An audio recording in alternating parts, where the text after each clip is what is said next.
As we enter round 7 of the 2014 Sinquefield Cup from the fabulous chess club in St. Louis, Fabiano Caruana is having one of the strongest performances of all time at the strongest tournament in history. He has 6 out of 6, and we are running out of nicknames and adjectives for the man. The only question left, can Don Fabiano make it 7 in a row? Our history-making coverage starts right now.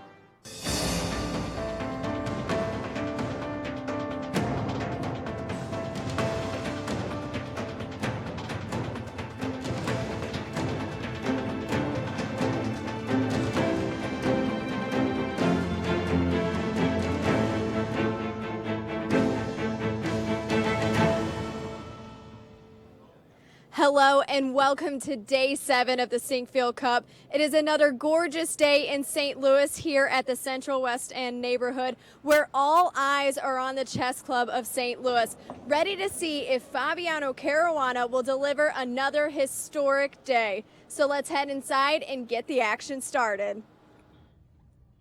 Thanks, Karen. And as we see, the action is almost going to begin at the St. Louis Chess Club. We've got our arbiter getting set up. The players are about to arrive, and we are just so thrilled to see this historic event take place in St. Louis with such a historic result.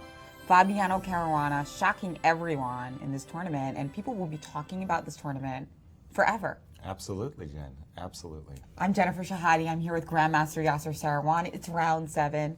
We have been having so much fun in this tournament. The games have been absolutely thrilling. Even though one player is running away with it, we have had a treat in almost every single game, haven't we? Every single round, absolutely. What to say, but incredibly fighting, combative chess. 11 out of the 18 games played thus far have been decisive, which is an extraordinary figure. And the question on everybody's mind at this point is, can Caruana continue his unbelievable winning streak and make it 7 in a row? Well, let's take a look at how that looks visually. I mean, just take a look at these standings. 6 points. What, has he played twice as many games as everybody else? No, he's played the same number of games, but he just has a perfect 6-0. World champion Magnus Carlsen, totally laughed by Fabiano. He is in second place, but he only has an even score. Maxime Vachier-Lagrave with 2.5. Veselin Topalov also 2.5. And tied for last, our U.S. player Hikaru Nakamura, St. Louis local, and Levon Aronian. They're both going to be trying to climb up in the standings and fight for the big money. Now let's take a look at today's pairings. No round disappoints in the Sinquefield Cup. We've got world champion Magnus Carlsen against Hikaru Nakamura. This is a classic rivalry, especially for Hikaru. Maxime Vachier-Lagrave, will he stop the Caruana train?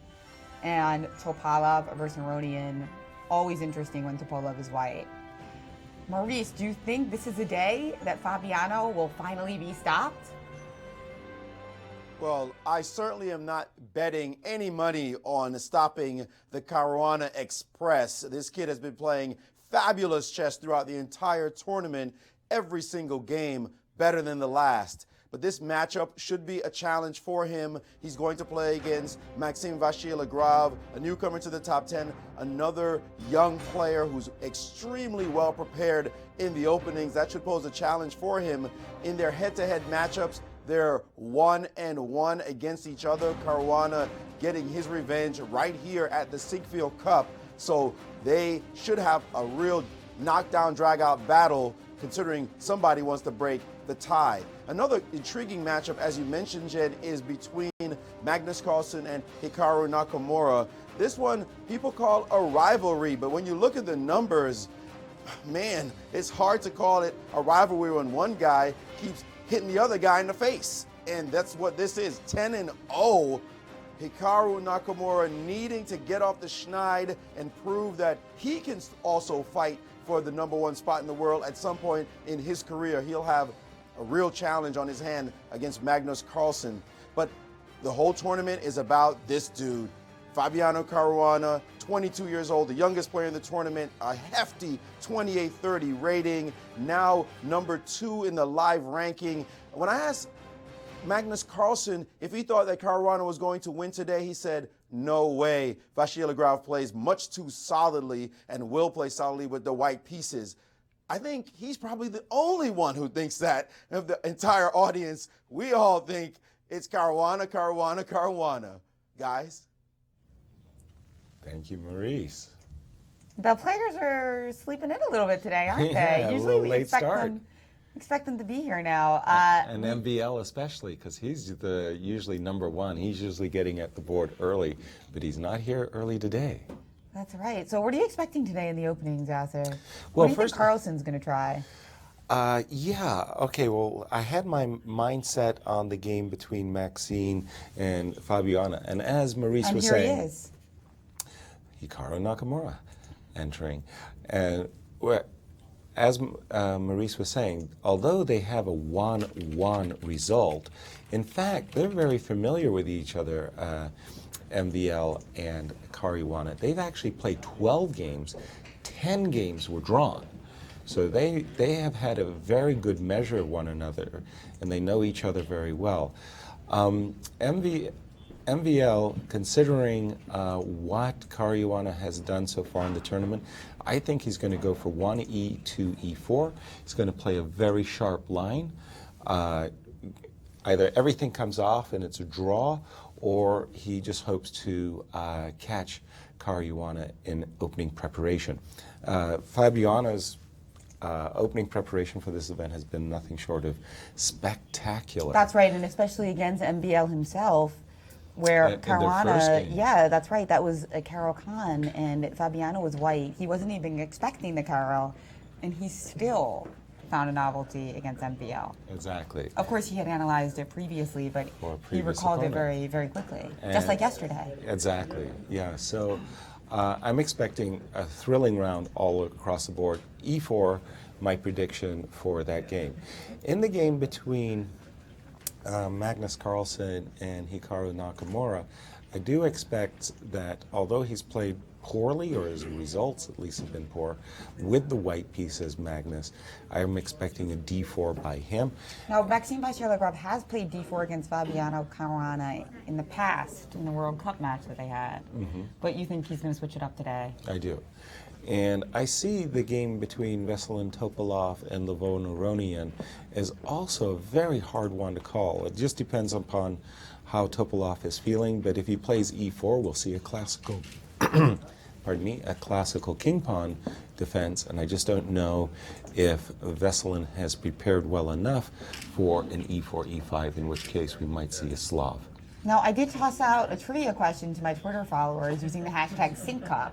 I asked them, I told them that you, me, and Fabiano were all analyzing the line E4, Knight S6, E5, D5 yesterday. Right. And I was like, why? Tell me why. So somebody, don't give them the answer yet, but Okay. tell us why. All right. You want to show that variation over the board? Just kidding. Sure. You can. E4, E5. So this is the question, E4, E5. No, Knight F6. Oh, pardon me. Knight E4, F6. Knight F6, sorry. And now? White E5. E5. No, black plays D5, pawn to D5. So why were we analyzing this position? That's the question. That's the question. Somebody out there should get it, especially a youngster who's watching this and Exactly. tweeting. That's a big hit. Okay. The youngsters should be able to get this one. All right. And the players now, have the players all arrived at the boards? I saw that Magnus and Hikaru are seated. Yeah, players looking sharp today, as always. I like that blue in Hikaru. Maxime waiting for Mr. Perfect to arrive. That's right. And player of such a high level, number 9 in the world, top French player. I think that even though Caruana has 6-0, he's not intimidated. He's still going to play his perfect chess, his good chess. Not perfect, sorry. Sure. Well, I mean, he's on cloud 9, and he's just hoping that he continues to get good positions, and he handles them as well as he has had up to this moment. Levon Aronian with his orange shirt today. Levon started okay. He started +1 after 2. Then he went into that terrible period where he lost three in a row. The rest day was helpful. He bounced back with a draw against Hikaru yesterday. Oh, he's losing a lot of rating points in this tournament, though. He's dropped almost 11 points. Wow. Well, when he started the event, when Levon Aronian started the event in second place in the world, and suddenly he's in third, and there's a gap because of this man. And the man of the hour has entered. We'll see if he's the man of the day again. Well, I have to tell you, I mean, since the fight for first is no longer a question, it's all about the streak. Can the streak continue? It's almost like watching a triple crown, you know. Can Secretariat win the next race and the next race? And can Fabiano win the next game and the next game? Well, we do have one correct answer to our question, but it's from Grandmaster Alejandro Ramirez, who we're going to get on the air later. So Okay, I'd like wonderful. somebody else to answer it. But Okay. shout out to Alejo giving commentary right next door at Leicester's with Grandmaster Ben Feingold. And he's going to be with us later today. Exactly. And also, I think we have Rex on the show today. Yeah, so preview. that's, yeah, so Rex shout out Sinquefield, there. the founder of the chess club here, along with his wife, Dr. Jeannie Sinquefield. Exactly, and I put Rex through his paces at lunch. I said, these are all the no words that you can't use, Rex, and he felt really handcuffed by my speech. But of course, this is like a dream come true. You know, Fabiano, even before he had this tournament, was talking about how the club was a dream. And for Rex, of course, you know, this vision coming together with the club and the tournament, and then also it being such a historic event that will go back is one of the highlights of chess history. Without question, we talk about comparable streaks. Got to go back 20 years. Anatoly Karpov in 1994, and before that you've got to go back to 1968, 8 out of 8 by Viktor Korchnoi and by Kanze. And then you got to talk about Fischer. So you're really having to compare him with the most epic, legendary streaks of chess in the 500 years of modern chess history, where the rules are what they are now, currently. So really, it's incredible. I'm glad that I get to watch it firsthand and say I witnessed this streak. It's incredible. And you think it's going to end today? BL doesn't lose with white a lot. I don't know what to think. Really, at this point in time, I am almost thinking that Caruana is going to continue it. That something is happening that is just, it's impossible to put your finger on and say why it is happening. But it is happening, and then this confidence That would be grows and grows. And That's right. That's right, and that's why it's difficult to really predict. And MVL, though, he hasn't lost with the white pieces since April 2013. So this would be... You've got to go back more than 14, 15 months.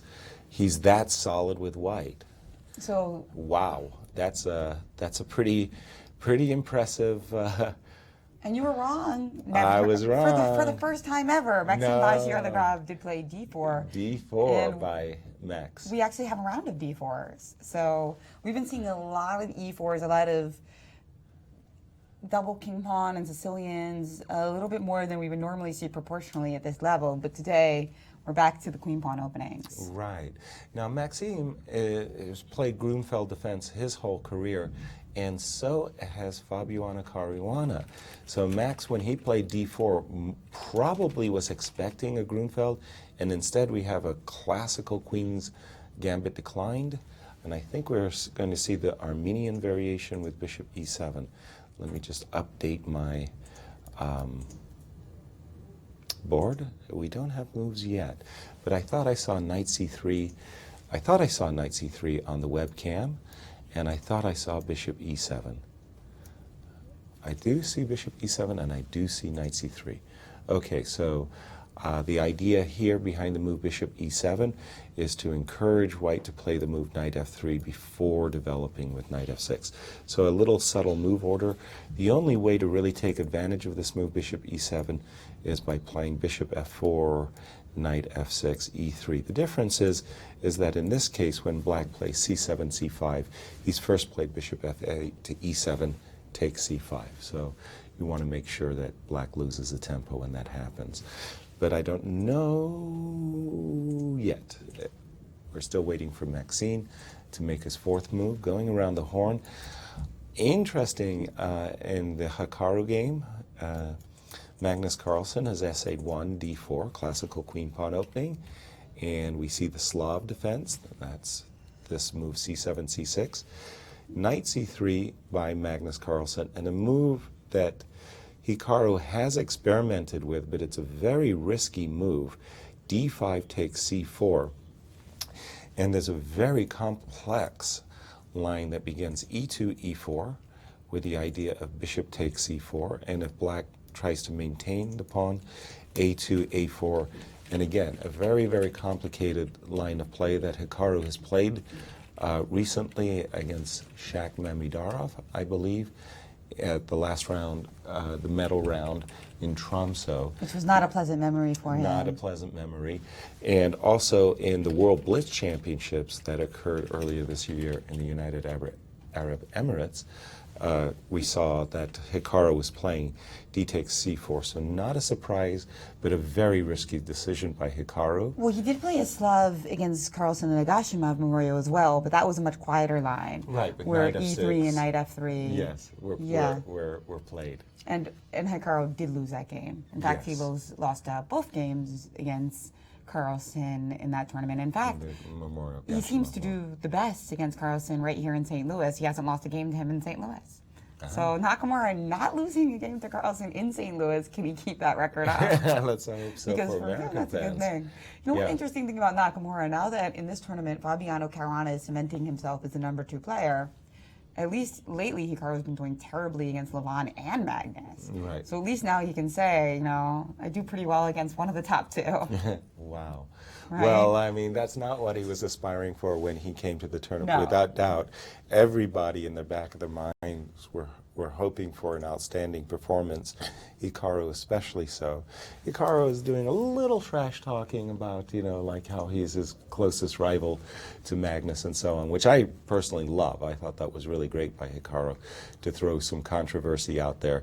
But so far he's been the #1 customer for Magnus. And okay, Magnus has reacted and he has played, drum roll. Nope, you don't have,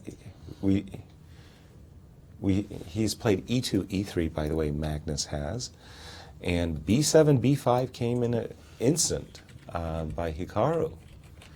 So Hikaru trying to maintain his extra pawn that he's captured. a2, a4 is a standard ploy by white to break up the black queenside pawns.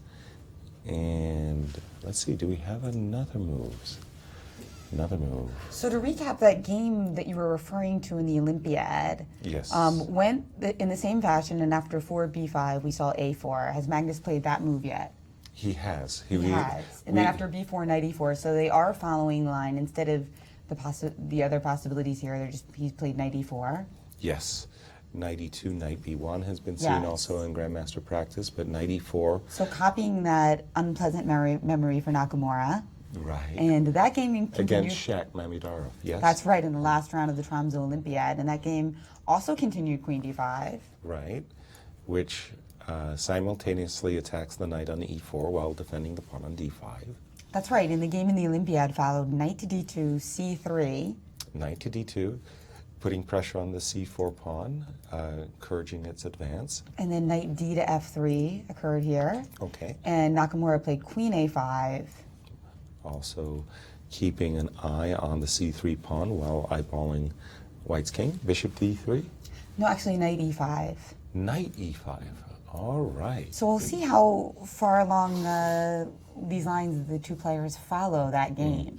Knowing Magnus, I would expect that he'll deviate sooner than later. Although he may have been very pleased with the outcome of the opening, he may be pleased with the advantage that Shak Mamidarov had in that ultimate game at the Olympics where medals were on the line, and essentially the United States had to beat the Azerbaijani team by a large score, which we failed to do, and Azerbaijan took the match, and Hikaru overplayed his hand, lost that game. Let's go to the Caruana game for a second, because I mentioned that the only real way to take advantage of the so-called Armenian variation with bishop e7 on move 3 was to play bishop to f4, which in fact Maxine did play. Knight f6, e3, and now the standard course of action that we've seen in many, many Grandmasters games is castles, as we know. One of the priorities in the opening is to get a safe king, and castles accomplishes that goal. And then after the move knight f3 developing, usually we see this black takes advantage of this opportunity to strike back in the center with c7, c5. And again, tons of games, very, very hotly disputed variation that goes back to the 80s of the matches between Anatoly Karpov and Viktor Korchnoi, amongst many others. In the game between Magnus and Hikaru, you called it, Jen, knight e4 to d2 was the choice of Magnus. And again, just to mention what we mentioned before, c3, knight f3, queen a5 is a game that Hikaru played literally in the month of August. All right, so we understand that people are seeing what we're doing, but they're having some trouble following the live game, so that's perfect. You can continue to go over these variations, and we'll get that fixed ASAP. ASAP, okay. So after queen a5, again, this move knight e5 by white. This knight on g1 basically stands at the back by leaping with the knight forward, knight e5. White prepares the development of his knight, his bishop on f1 to c4 castles, and again, Hikaru had a bad experience rather recently. That's right, but not one to shy away from a challenge. Not at all. Now, one thing that people have been fascinated by, what are the chances that Fabiano Caruana would start off like this? So well, yesterday we tossed out that it in millions. Huh? Yeah. If this event was played in 1,000,000 parallel universes, Jen, So how you're would it happen? well, to get that 5-0 score. What he achieved. Yeah. Now, What has been achieved. We understand that some people might disagree with the numbers here, but they're based on the idea that 50% of the games are drawn. Right. And then they calculate the possibility that Thereafter. Fabiano would beat his various opposition. So 934 to 1,000,000. So That's incredible to get 5-0. So in 934 Sinquefield Cups out of 1,000,000, he could achieve the score he has. Or to put it another way, if I had bet $900 before this tournament, I'd be a millionaire. Okay, there you go. That's something we can get. And to score 6-0, all you would have to do to win $1 million was to bet 253. I'm looking dumber and dumber. But if you had put $69 on his scoring 7-0, and if he were to achieve that today, you would get $1 million. $1 million for 69. That sounds like a good deal. So just an absolutely incredible result here. Now, the funny thing is, actually, an interesting thing about probability is if you tweak the seed numbers even just a tiny bit, like if you use, this uses that he's about a quarter to win each game and a quarter to lose and 50% to draw. If you tweak that even a little bit to 1/3, 1/3, 1/3, these numbers change drastically. So it's interesting how math and chess actually are overlapping here. Yeah. And my dad, Mike Shahade, had some thoughts about it as well. Yeah? Well, what did he think? He thought, I think he said 1/3% that he would get 6-0, yeah. So he thought it was a little bit more likely than these numbers say. Wow. But it's still no matter what, historic and you would be a great millionaire if you significance. bet a decent amount on it a few days ago. Absolutely, absolutely. So the players are finally getting settled in, and the games are well underway here in the round 7. And again, all eyes will be on these two players as we all wonder aloud, can the streak continue? That's right. And one thing that I also think affects the chances here is the momentum and the confidence by Fabiano, right? It seems to me that it is more likely than, I mean, I'd have to be a little bit naive to say that he's only 25% to win a single game after this absolutely stunning performance, right? I I mean, that's always going to seem low, don't you think? Yeah, but again, you're looking at a data set of many years of his career experience. So you're basing it on, 1,000, 2,000 tournament games that he's played. And this is such an outlier as to be super extraordinary. Exactly, outlier, great word. Well, thank you very much. This is statistically an absolute outlier. And so the mathematicians and the statisticians will have fun telling us what they think about what the odds are. And I do think there's a momentum effect in chess, and that's one of the reasons why Magnus Carlsen pulled that face when he picked up the first two blacks. Because it's nice to start with some wins. If you're white, you're more likely to win. Right. And so getting white in the beginning sets you up to have that confidence boost and that nice start. Absolutely. I think for every top grandmaster, they do prefer the white pieces, and to have a good start with white is crucial. By the way, we didn't see, after the move c3, Magnus did not play he didn't follow in the footsteps of Mamyudarov. He did not play knight d2 f3. Rather, he took on c3 and dropped back with his knight, which makes a kind of interesting impression. If you look at the position, all of white's pieces are on their original squares after a few moves. Queen a5 was played and queen c2. Again, Magnus is very consequent. He's going after this pawn on c3, trying to restore the material balance. And Shirley had this position on his board this morning, being very well aware of that game held in Tromsø. Absolutely. And speaking of millions, the creator of Millionaire Chess, Maurice Ashley, has some thoughts on how many millions of times Fabiano Caruana would have this result and the game so far. Well, clearly his result is epic. It's amazing. It's astounding. Which adjective do you want to use? He has just been playing incredible chess. I want to be more mundane and just analyze this position, this opening that we see on the board between Caruana and Nakamura.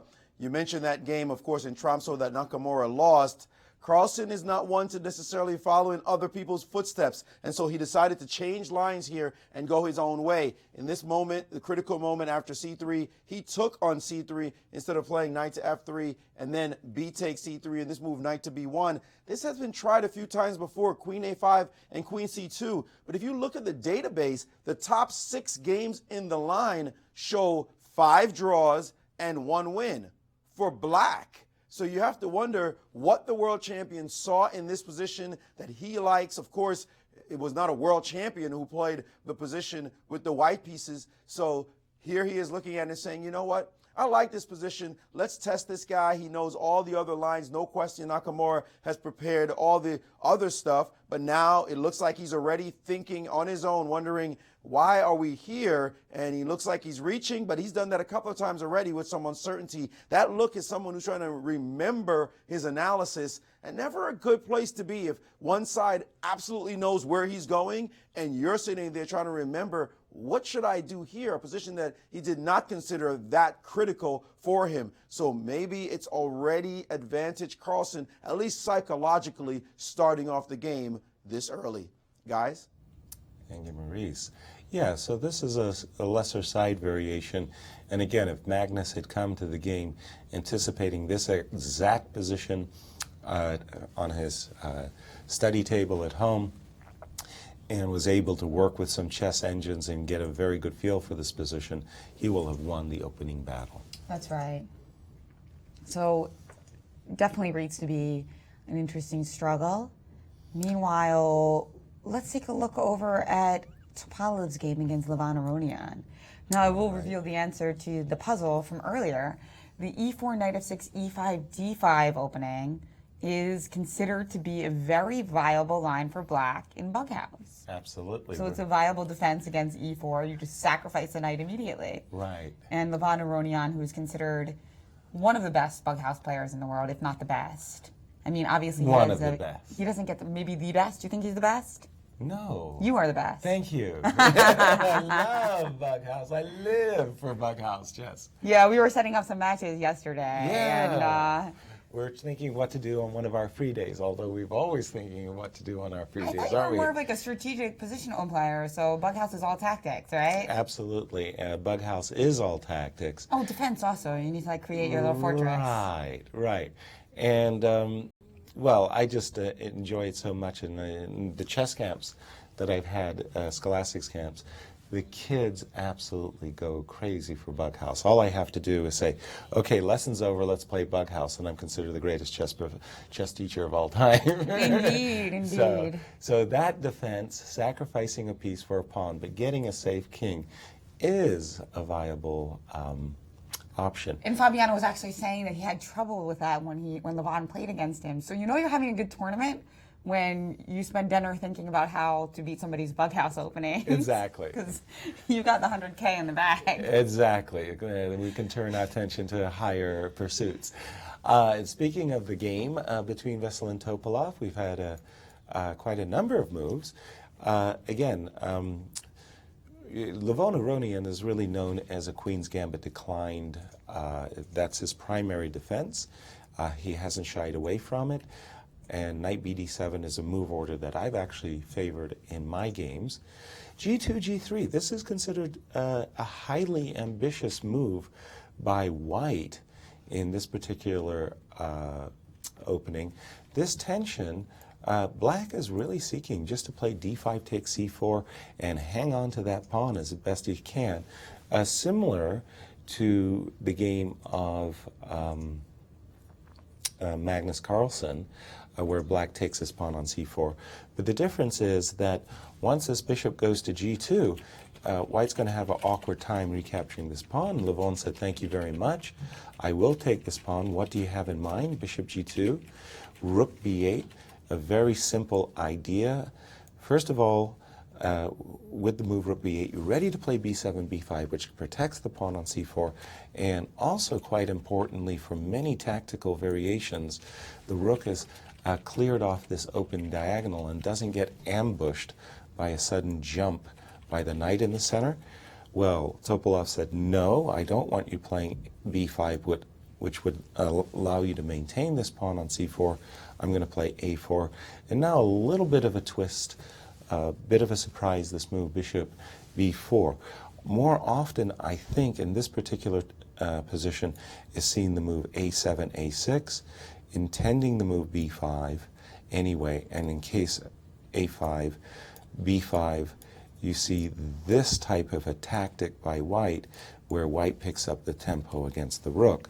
So instead of going for A6, which provokes A5, and then moves like Bishop B4, instead Levon has played Bishop B4, not playing, including the move A6, and a reason for that might be that Levon is looking to play C5 or Knight E4 or Knight D5, and thanks to this pin, try to make it a second pawn. And now Nakamura has played a new move, a slightly offbeat move here.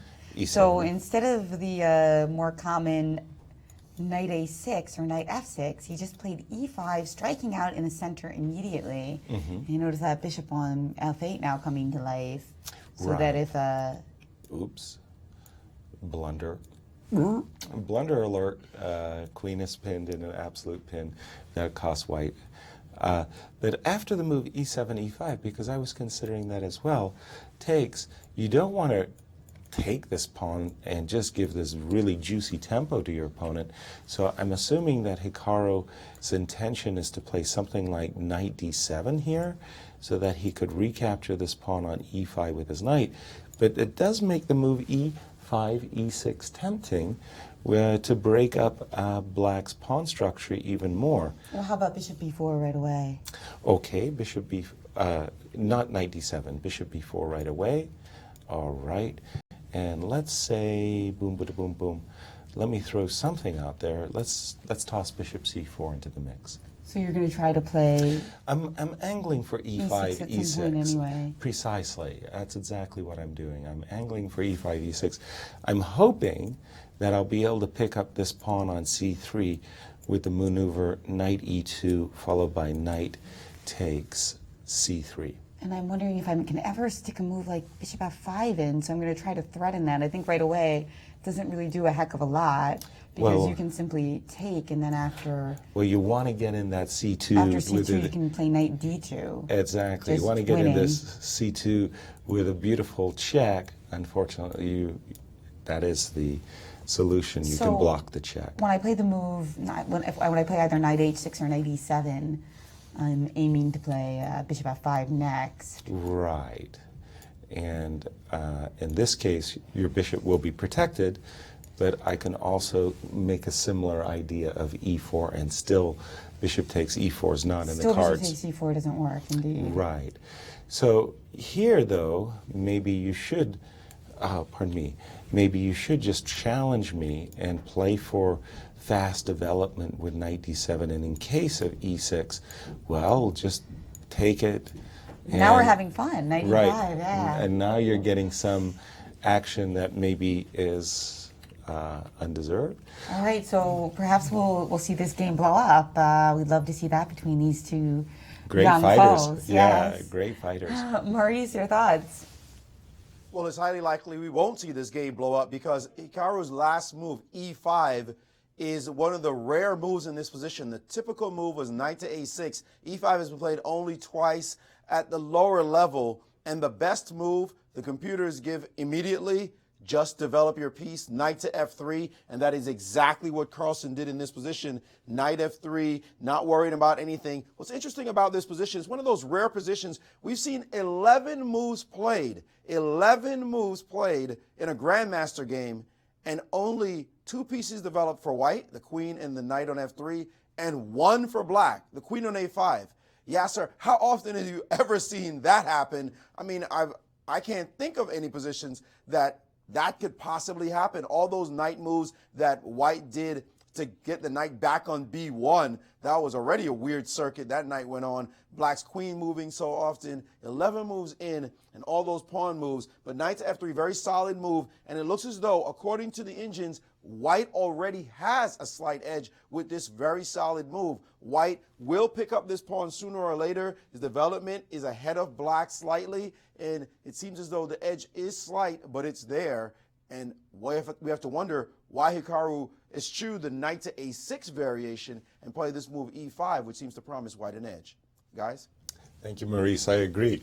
A lot of toing and froing and not much piece development. I'm sure it's games like this that have Scholastic's chess coaches pulling their hair out, because they're always saying in their lectures and to their charges, remember, kids, bring out your pieces as fast, get your development going.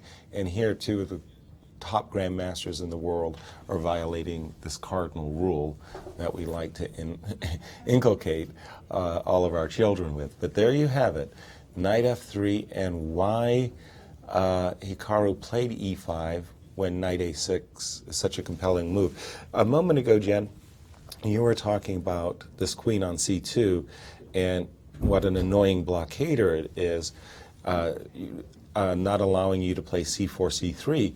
So you were looking for opportunities to play bishop f5, but here, pardon me, even a better way of getting rid of this blockading queen is this knight. First of all, you're developing the piece, which we all appreciate. And secondly, your plan is very simple, to play knight b4, bumping that queen from c2, and in case of, for example, knight f3 question mark, knight b4, you can't take the pawn on c3 thanks to this knight c2 check. White's going to lose his rook on a1. Well, Jan Gustafsson, grandmaster from Chess24, he believed, and from Germany, he said that e5 is a mistake according to my old notes. Just simply a mistake. And he prefers knight to a6, as you were demonstrating. And the reasons why. Now let's get another theoretician, Grandmaster Alejandro Ramirez, and he's with Grandmaster Maurice Ashley, taking a little break from the live commentary over at Leicester's, and wearing a smashing color, if I might say so myself. Yes. Thanks, Jen. We are with Grandmaster Alejandro Ramirez. First of all, you came in and you kind of just shook your head when you saw this position that Hikaru has gotten himself in. What was that look on your face? No, actually, not to argue with my fellow grandmasters. That's what we do. That's what we do. What do you mean not to? But Keep it interesting. Actually, I thought e5 was a better move than knight a6, according to my analysis, because this position has been seen quite recently. So I thought that e5 was a suggestion from Sabakasov in his latest book. And that's from what I remember. It's perfectly playable, and I think the knight a6 was played by Yakovenko recently, but I didn't think it was as solidly equalizing as e5 was. So what do you think the sequence is going to be from here? I mean, the computers are also saying slide edge for white. Yeah, the only thing I don't like about the variation that Nakamura chose is specifically that against Carlsen, it doesn't seem to be the best of choices. Here, normally, black finishes development quite comfortably, and he's probably going to be able to even create a couple of counter chances here and there. But the main problem is that in the very long run, that pawn on c6 is going to become very weak, and Carlsen loves to have those positions in which he just maneuvers around, has a weak pawn to target, and eventually creates something. That being said, Carlsen has not been able to do that this tournament, so we'll see what happens. Okay, well, let's go to another game. Key matchup of the day between Caruana and Maxime Vachier-Lagrave. Caruana is playing out of his mind right now. I'm not sure any bad position looks bad to him. He could do anything, it looks like. But what do you think about this setup? A bit unusual setup in this line. It's not so unusual. It's only unusual because the knight hasn't developed to f3. But had you put the rook on c1 and the knight on f3, this has been seen hundreds of times in the recent past. It became very popular once Aronian tried doing it with black. Actually, Aronian is an exponent of playing knight bd7 early in the Queen's Gambit declined, which he did today. And this is probably a little bit of a favorable version for white because you don't have the choice of going an early knight h5 in this variation because the queen is still guarded in this spot. But that being said, it's a very solid variation. I think that Caruana is okay just playing a little bit more passively today. This is definitely not a position where there's too much fight. Usually everything happens on the queen side. So it's arguable whether you actually want to have the rook on c1 or an a1, but it still doesn't change the character of the position. So a long fight ahead is what you would assume here. Oh, absolutely. This is a position that's very close and goes for very long maneuvers. Now, the way Caruana has been playing, people have been estimating in the millions, hundreds of millions, that he could possibly go 6-0. What are your thoughts that he could go 7-0? I think it would have been a little bit higher before the opening because I think that although this is a perfectly fine opening for him, it's not one of those openings that allows a lot of room for white to go wrong or a lot of counter chances for black in terms of taking the initiative for themselves. I think that Caruana will be happy with just getting a solid position. I don't think MVL is going to be psychologically trying to push too hard against somebody that's 6 out of 6. So I predict a draw today. Okay, you agree with Magnus Carlsen. What about this game you mentioned between Topalov and Aronian? So this is an interesting hybrid setup, and by hybrid I mean that there's a couple of ideas from different openings that are coming together. Obviously we have a Catalan setup here against the Queen's Gambit decline, but because the knight was committed to c3 so quickly, there's a lot of changes in the position. Specifically, it's much more difficult to regain this pawn on c4 compared to normal Catalans, so this changes the character of the position significantly. I think that because of this, both players are out of the water when it comes to specific theoretical moves, but they're both very comfortable with the ideas that spawn from this position. You think this is a Topalov type position or Aronian type position? Topalov is more known for his initiative, for his aggression, for his powerful play, but he's also a very good solid player when it comes to this kind of gambits that go for long-term pressure. So I think he's happy with the situation, but Aronian is incredibly keen in defending all these kind of Queen's Gambit declined Catalan type of setups. So I think they're both pretty much on their turf. Overall, this tournament has just been a wonder to behold. What is your opinion of Fabiano's play so far in historical context or just personally? Well, I think that it's the best result that anybody has seen in a single tournament. The only thing that can come to mind is the Anatoly Karpov 1994 in Linares, but not to blemish such a spectacular result. I think the players that Karpov beat to get to the 6-0 were not all in the top 10 players, so this is even more impressive. I think Caruana has had an incredible potluck of success, luck, good play, and it has been simply amazing. Where do you say luck? Why do you say luck? It's not lucky in the sense that he's been lucky that his opponents play badly or that his opponents made a mistake. But two specific examples come to mind. The first is the opening that Maxime Vachier-Lagrave chose when Caruana was white. And in that game was a Caro-Kann, and the preparation that Caruana made for Maxime Vachier-Lagrave had nothing to do with that game. It just so happened that he had this very long variation prepared specifically against Mamediarov. And because of that, he was able to obtain a basically winning position from that game. I'm not saying that he couldn't have won for other reasons, but I'm saying that that game was decided because of a preparation that he did against somebody else. Luck goes to the prepared, yes? And the same thing happened yesterday. The game that he played against Topalov was a preparation that he had made against Svidler for the European Club Cup from last year. So way long ago, he had prepared against Topalov's expected novelty. They didn't expect Topalov to play this at all. They expected Svidler to play this novelty. It didn't happen. They had it in the backlog, and it just came to fruition yesterday. Well, that again shows that luck goes to the prepared, that this kid has such an amazing range. And what do you think about now that he's this close to Magnus? I mean, many of us thought Magnus was just going to dominate for the next 10 years. What do you think about this rivalry, which happens to be the youngest rivalry between the numbers 1 and 2 in the history of the game? Well, it's going to be very interesting to see. I think Carlsen needs to focus a little bit more on chess. It seems like something went wrong in this past couple of months, and he hasn't been his usual self. You could see how disappointed he was with his own play yesterday. That was a Magnus position. That was a position that you look at the board, you know that this guy is going to suffer for 4 hours. Carlsen will win 80-85% of the time. And what happened? We came back 2 hours later, and Maxime had already forced a draw, something that to me was completely shocking. So I think Carlsen needs to step up his game a little bit, and Caruana just needs to actually figure out why he's 6 out of 6. Maybe he does know and he's not telling us, but he will hopefully continue his excellent streak. He's closer to Magnus than he thinks he is. I think he doesn't realize how close he could be to be #1 in the world. Well, he told us his secret yesterday that he had some eggs and bacon for breakfast. So that's the food of champions. Well, thanks for joining us, Alejandro Ramirez. Thanks for all your insights. And get back to work. You know, you're just hanging out. Guys, back to you.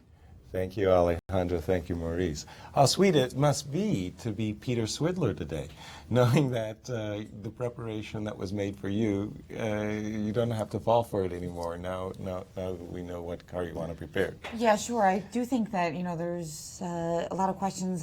Is there any luck in chess? And it does come in that preparation standpoint. Right. And that's why he has 6. So obviously it's a combination of luck and skill, right? Well, I think Vladimir Shichelov, the second for Caruana, described it very well, that they had 3 great games where their preparation played a crucial role in the game, and 3 games where Fabiano absolutely simply outplayed his opponent. So, you know, he's benefiting from being so very well prepared, and he's also benefiting from the fact that he's just playing well in every type of position. And those were the white games, right? Those were all the white games that he benefited from the preparation.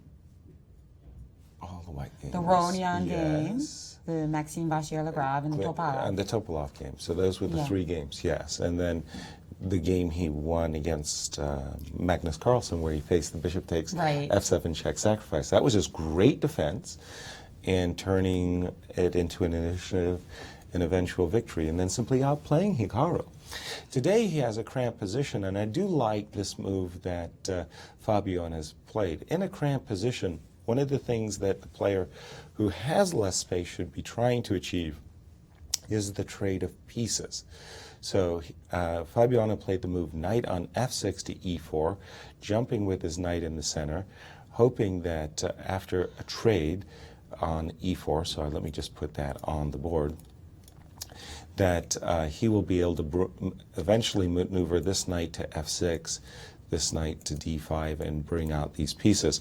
Another standard idea beyond the move knight e4 is to get in this break e6, e5. Usually that's prefaced with c6. Let me just put a move on the board for a moment. Say bishop d3, you get in this break e5, you take it, you drop back with your knight. The idea is to be able to recapture this pawn, and you get a very active type of position going there for black. But knight e4 fits in also with the strategy of when you're cramped, seek exchanges of pieces, not pawns, and it also intimates that at some point he's going to try for e6, e5. Max wants to keep a grip on the position, and I would suggest for him the simple knight f3 for this at this exact moment. And finally, one other point to point out: if black is in a hyper aggressive move, there are lines where you go g5 and f5, and you go for a flank attack while white's king is still in the center. Well, we have a great piece about all the players in this tournament.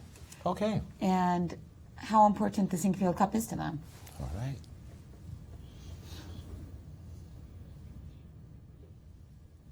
We'll get that for you in just a second. And then we'll come back and see another player who's tossed out e5, Topalov Levanaronian.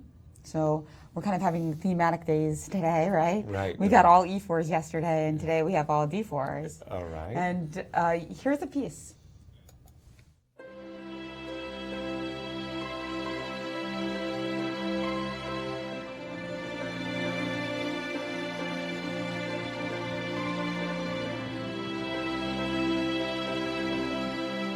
It's nice to have almost all of the top young players in the world here. It was really a very pleasant surprise for me to get an invitation, and the very fact that the tournament is improving, and it's good to open a new market in a new continent. I think all of the chess players should be very thankful to Mr. Sinquefield for reviving the history here, showing to the world that yes, you have something, you lose it, but you can bring it back. And also, Chess in Schools initiative is very important. It's great that kids are learning younger and younger to play, and maybe there will be a future world champion among them. When you bring it back, slowly the people also get involved, and chess players just get born. I've been in St. Louis before, but of course this is a big step for me, playing against all these guys, strong guys, and I'm glad to have this opportunity. There will probably be more twists and turns. If any one of us plays very well, anything could happen. I think it's going to be exciting. This tournament is going to go in history as one of the strongest tournaments.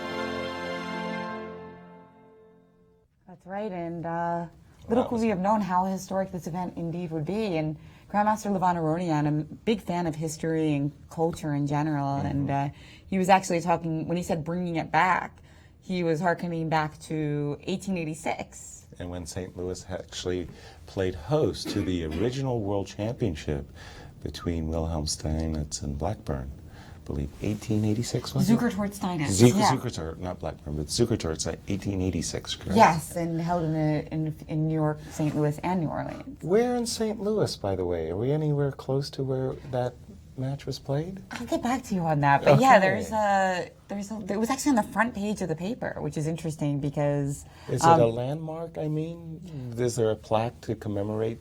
I think there is, indeed. Really? And then we have also, so we were also on the front page when this tournament started, so there was that nice circularity. Nice. Okay. I like it. I have to pay my respects. My Grandmaster Maurice Ashley has something for us in Caruana's game. Big news, guys. We have to pay attention to this game because something sudden has occurred that may change the face of this opening and just blow it up completely. This position that Grandmaster Ramirez talked about, the knight on f3, is a significant reason why the knight belongs on f3, and it's because it guards the e5 square. Instead, Vasily Graf played rook c1 and the move c5. Well, looking at this line, Caruana decided to play knight to e4. Now, there are more solid moves like c6, just hunkering down. But this move, knight to e4, came on the board, and the reply, bishop to d3. Now, knight f3 could have been played and gone into stayed lines, but this move in particular, bishop d3, not guarding the e5 square, gives black a very interesting opportunity to capture on c3. And after rook takes on c3, the most natural move in the position, e5 out of nowhere, sacrificing a pawn. Now, you might wonder, what's the point here? Clearly, the D pawn takes, this C pawn drops, and black is happy. But if bishop takes, white will be wondering, why are you giving me a pawn for no reason? Well, the main reason is this move, b6. And you realize the tactical point here is that if capture's on b6, bishop to b4, and suddenly an exchange is going to drop. The game is blown open. Now, the engines are saying slight advantage to black here. Clearly not the kind of position that white would have suspected after playing that solid move, c5, trying to hold the position down. So this sharp line could easily be in the works, about to happen on the board if Caruana spots it. Knight takes on c3. If we go back, this would be the moment. Knight takes on c3 right here, and b takes c3 is also possible, by the way, but it doesn't stop e5. It's even better for black in this case, because anything that captures here, the c pawn will go, and there's no rook protecting it. So black has a great opportunity. And by the way, this line is an unusual sequence. So just the way the sequence went down with knight to f3, it's much more frequent for knight to f3 as opposed to rook to c1. And now we're seeing that nuance difference. Will Caruana spot this line and go into it? The way he's been playing, he's been the monster that sees all, to steal a phrase from Timon talking about the great Garry Kasparov, or maybe it was Miles who said that about Garry Kasparov. So far, Fabulous Fabiano has been the monster that sees all. And he's sitting up in his chair, maybe licking his chops for number 7 in a row. Guys? That's a remarkable and unusual pattern because, like you say, Maurice, normally these e6, e5 countering in the center moves are usually prefaced by c7, c6, buttressing the d5 pawn in advance. But let's go through that again because it's so unusual. Here the engines are shouting e5, bishop takes, knight takes, pawn takes. And it does look like, hey, listen, what have you sacrificed the pawn for?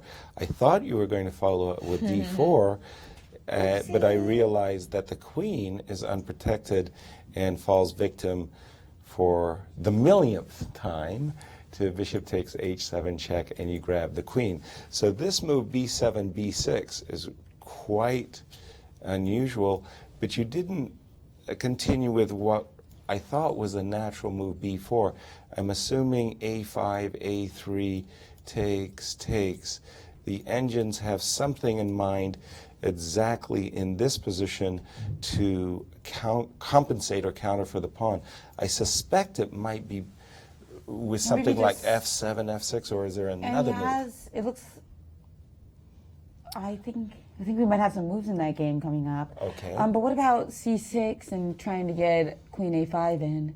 Well, c6, queen a5 in doesn't actually work because once again there's that bishop takes h7 check cheapo that is so common a tactic. So after bishop takes c5 you could just play check. Or queen. And I've got the double attack. Or queen c2 first. Yeah, right? The same idea, either with the queen, but I like this one. So that's why I was thinking about b5, b4, a5, a3. I was thinking here that maybe, because again, for the moment, white's king is still in the center.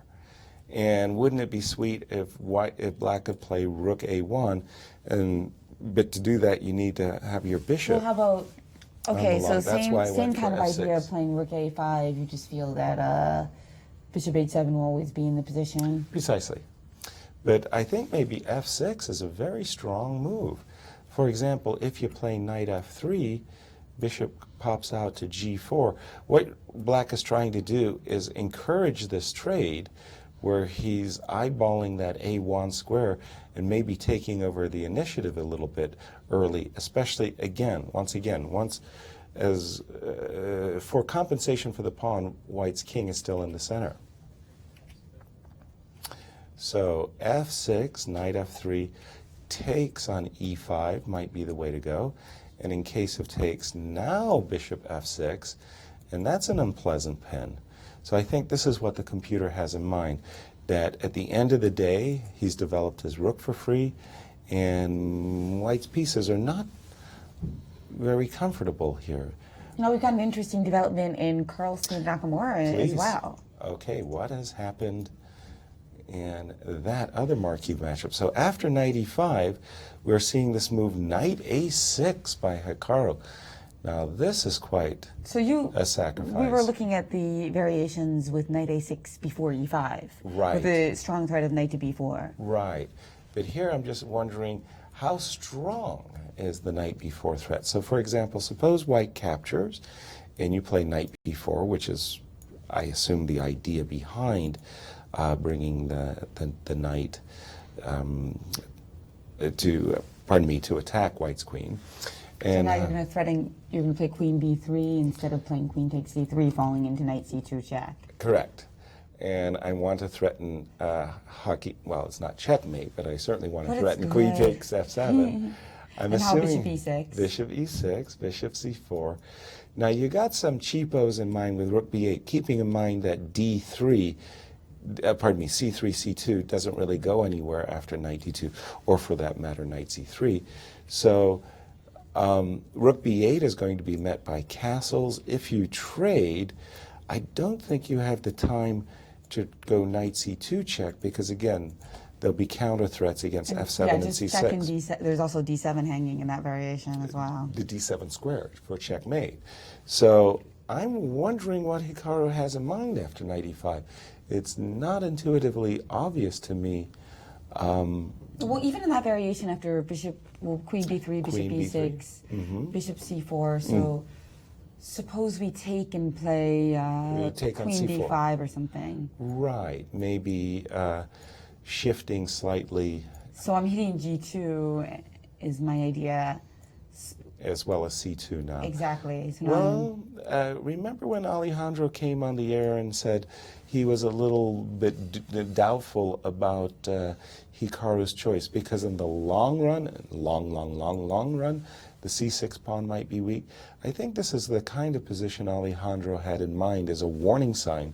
Be careful. You don't want to get in a position where you're tied down to a weakness. And maybe, Maurice, maybe you have some thoughts that you'd like to share about this move knight a6, which I find kind of controversial. It is quite controversial. And what is the basic principle that Hikaru is breaking here? He's down in development. He decided to open up the game with the move e5. That's a big time move to play. Response was knight f3, and then he played an offside move, knight to a6. So there are two things you could do here. You could either grab the pawn because it's still sitting there, or you could just keep developing your pieces. And that is the dangerous situation that Hikaru faces. The move knight takes e5 is good, but so is the move bishop to c4, hitting the f7 point. And now the point is that if you play something like knight to b4, white will say, no problem, I'll just play queen b3. I'm hitting this pawn. Bishop e6 is no longer in play. And if you play some move like knight to h6 to defend this pawn, suddenly this knight is a problem. Now we'll take on e5, and we're hitting this, and this demonstration here means absolutely nothing. White is perfectly fine. Black's, by the way, black played a knight to a6 and a knight to h6. This is not your classical development that you want to play. So it turns out that white has options now, and Hikaru looks like he's kind of making stuff up as he goes along, or maybe mixing and matching systems. I think he's already in trouble, guys. It would not be surprising if we saw Magnus coolly handle this line, move like bishop to c4 works, or just taking on e5 works. And it looks as though he's actually captured knight takes on e5 and going for that line.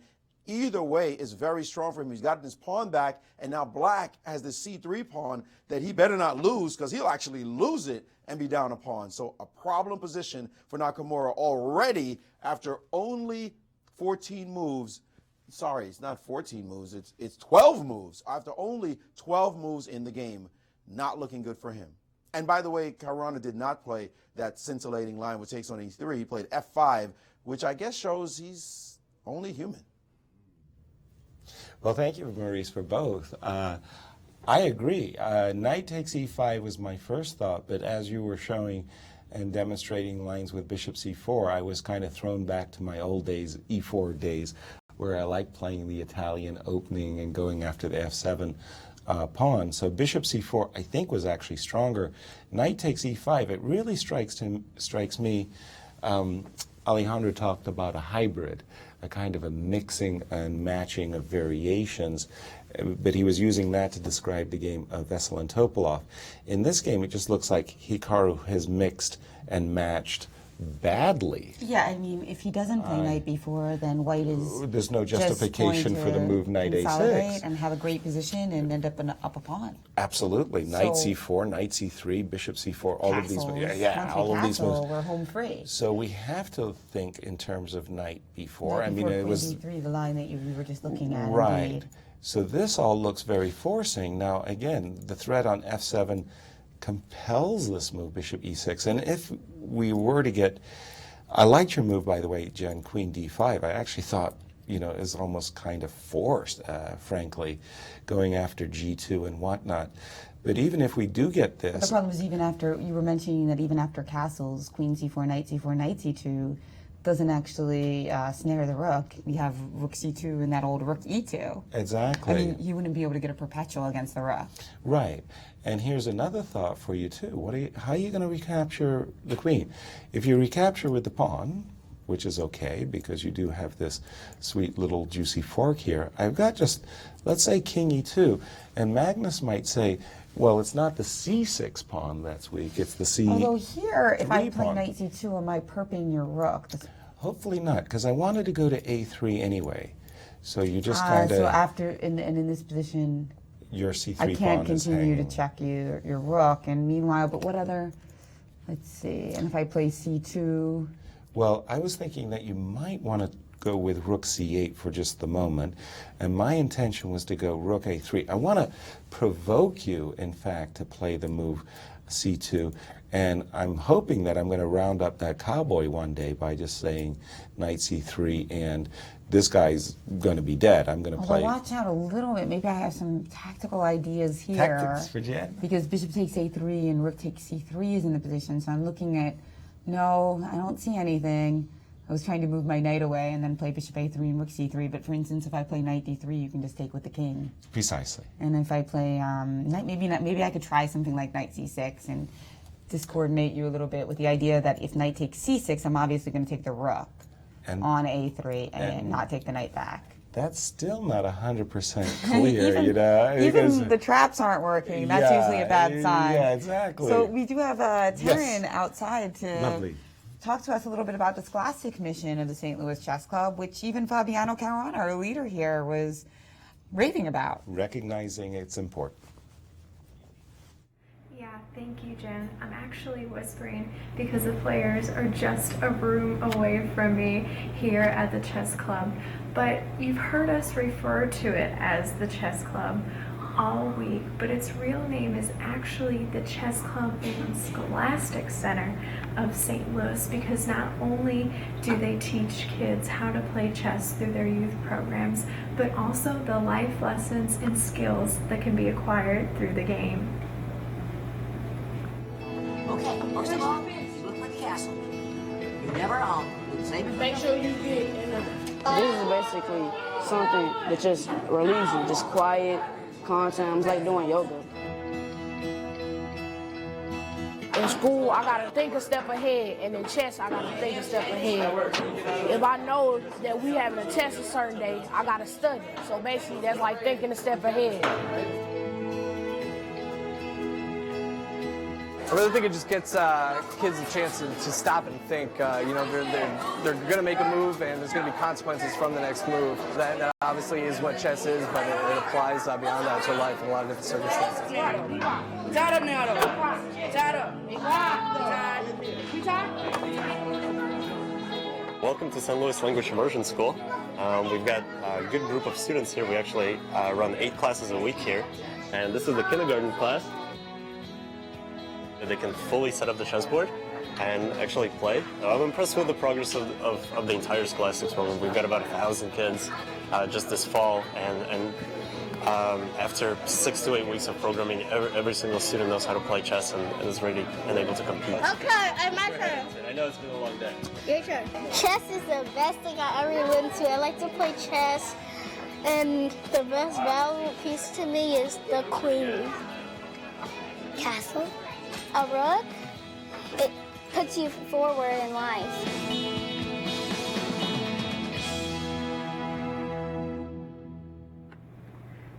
lessons and life lessons, all here at the Chess Club and Scholastic Center of St. Louis. To learn more, visit stlouischessclub.org. Jen Yasser. Thank you, Karen. Well, you that have a heart clip- of stone if you didn't smile at that. Absolutely, very, very tender. That clip deserves our Chess Emmy Awards. I thought that was really good. Shout out to whoever was responsible for that one. Spectrum Studios. Oh, very nice, very nice. They too should That be kid punished. in Spectrum Studios get credit for this production. Right. Well, I took the Ice Bucket Challenge, and I actually challenged some of the Scholastic stuff here to take the Ice Bucket I thought you Challenge said with you me. were going to challenge students, especially those I who play nominated them on 1A that, for. yeah. No, I nominated because really a lot of cool stuff is happening here at the club scholastically, and I thought all the good deeds of the Scholastics people could not go unpunished. Oh yeah, that's right. Whenever I'm the resident grandmaster here at the St. Louis, I always love those Sunday classes. Those kids are so great. Yeah. It's the highlight of my week. Me too. We share that. Indeed. Respect. Very. And we've got Grandmaster Maurice Ashley with some thoughts to share as well. It's absolutely wonderful what they're doing here in St. Louis, helping kids. You see a lot of programs just everywhere you go. The effort to raise the consciousness about the benefits of chess on young people in America is absolutely surging these days, and at the forefront of it is what they're doing here at the St. Louis Chess Club and Scholastic Center. I have an interesting variation to share, however, that is an echo of something we saw earlier in the tournament between these two opponents. In this position, Caruana played the move F5, and now the Indians were saying they like the move Knight GE2. Instead, Vasilya has played the move Knight to F3. Well, take a look at something interesting that could happen after C6, very solid move, castles, everything looks normal, except for this crazy idea, G5. G5 attacking the bishop, challenging the bishop to find the right square. There are problems here. If you simply drop back to G3, then there's this move F4, and your bishop, after this capture, is simply trapped on this square. Now, this is not entirely clear. White can get 2 pawns for the piece, but still, you are going a piece down in this line. Now, after G5, the other move is bishop to E5, after which black can play very staid chess, just take on C3 in this position, and after rook takes C3, G4, chasing the knight back, and once the knight drops back, well, let's put it on E1 for now, then knight takes on E5 is playable, D takes E5, and now the move queen C7, and that pawn looks like it's going to go back unless there's some strange ideas you want to play with F4 and allow, again, that B6, remember that coming in the other position, B6 with the queen side attack coming down. Now, white is castled here, so this is a bit of a different position, but the Indians are screaming that they love black in this position. This dark square bishop is the key, the power piece in the position. Now, why did I bring this game up and mention G5? Because we saw earlier in the competition, right at this moment here, when Caruana had white in this position against Vasilya, what did he play? That move we all were excited by. He played G4. And after bishop G6, F4. And he went on to win a scintillating game in this line. So an echo of a previous game played by these exact two opponents in this tournament. And the opportunity is here for us to see that G-pawn thrust up the board once again. Guys? Thank you, Maurice. Yes, these Dutch stonewall variations, if white isn't careful, he can get his bishop trapped by that move G5. Again, I believe knight F3. I like the move knight on G1 to E2, by the way, just keeping the move F2, F3 in reserve. But I can really understand the move knight F3 as well. It's a very ambitious move. What you want to do is stop black from breaking in the center, E7, E5. But even more importantly, you want to occupy the square E5 as soon as you can. Now, with the move, what Maurice was mentioning, C7, C6, I would be quite fearful, in fact, as white, that the move G7, G5 would end up indeed trapping my bishop. So I might be be a little bit cautious, cagey, if you will, I would lose the tempo h2, h3 in order to have a nice little safe retreat square for my bishop on h2, and looking forwards sometime in the future to occupying the e5 square. So I do think... And not h4 because you still plan to castle kingside. Well, yeah, h4, indeed, that's a move that I would consider, but I would feel that I'm giving my opponent full control over the g4 square, and I just want to make sure that I'm not falling to some knight f6 to g4 type of maneuver. So I thought h3 was a little bit more cautious. h4 maybe a better move. Looks more ambitious than what I was thinking. I was thinking just play h3 and be nice and safe on the king side. Well, we'll stay tuned to this game. See if Caruana can increase his score to 7 victories. And meanwhile, we've got a couple quick thoughts on this game from Grandmaster Maurice Ashley. Just quickly, guys, that same line here, g5 is playable right now, too. I mean, I was wondering, well, why play c6? Why not g5? This move is interesting as well. The difference in this position, however, is after this bishop g3, f4, this is the kind of piece I hate to eat. That is after takes, capture, now capture with the h-pawn, and suddenly white has 2 pawns for the piece, attacking down the h-file, has some compensation to claim for the missing pawn, the missing piece for 2 pawns. It's not exactly the greatest structure for black. Knight to f6 is the most natural move, attacking the bishop and guarding the pawn. But certainly that might give away this g-pawn as well in this position. Actually, the Indians are just saying, just back this guy up and leave black to stew in his own juice here, having messed up the structure and for a piece, but for 2 pawns. And we saw Fabiano play this twice already, sacrificing a piece for 2 pawns in this tournament. So the shoe would be on the other foot in this position. So that's in this moment here. That's why the Indians are saying, just be calm for a second, play c6, sucker the guy into castling first. So Yaz, you were saying, I wouldn't castle yet to allow this g5 move. However, the problem is that h3, c6 has a second point. The point is, I can pretend to play g5, but I also can actually play b6.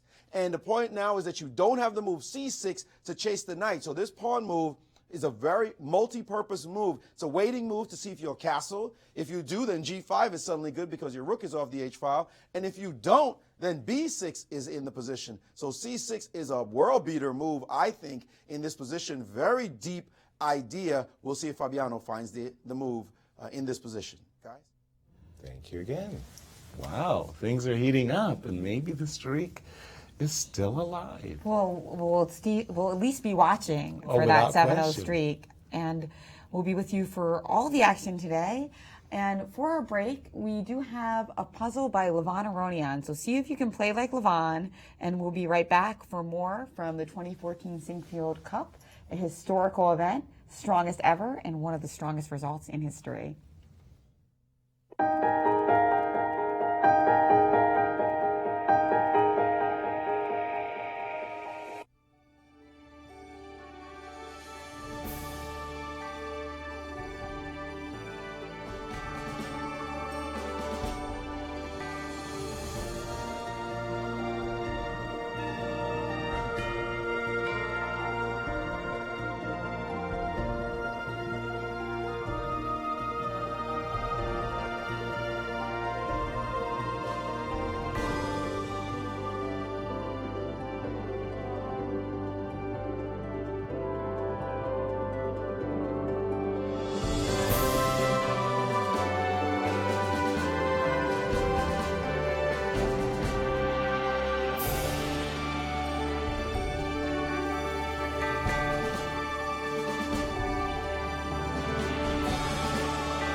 I'm Maxime Vachier-Lagrave, and you're watching the Sinquefield Cup live in St. Louis.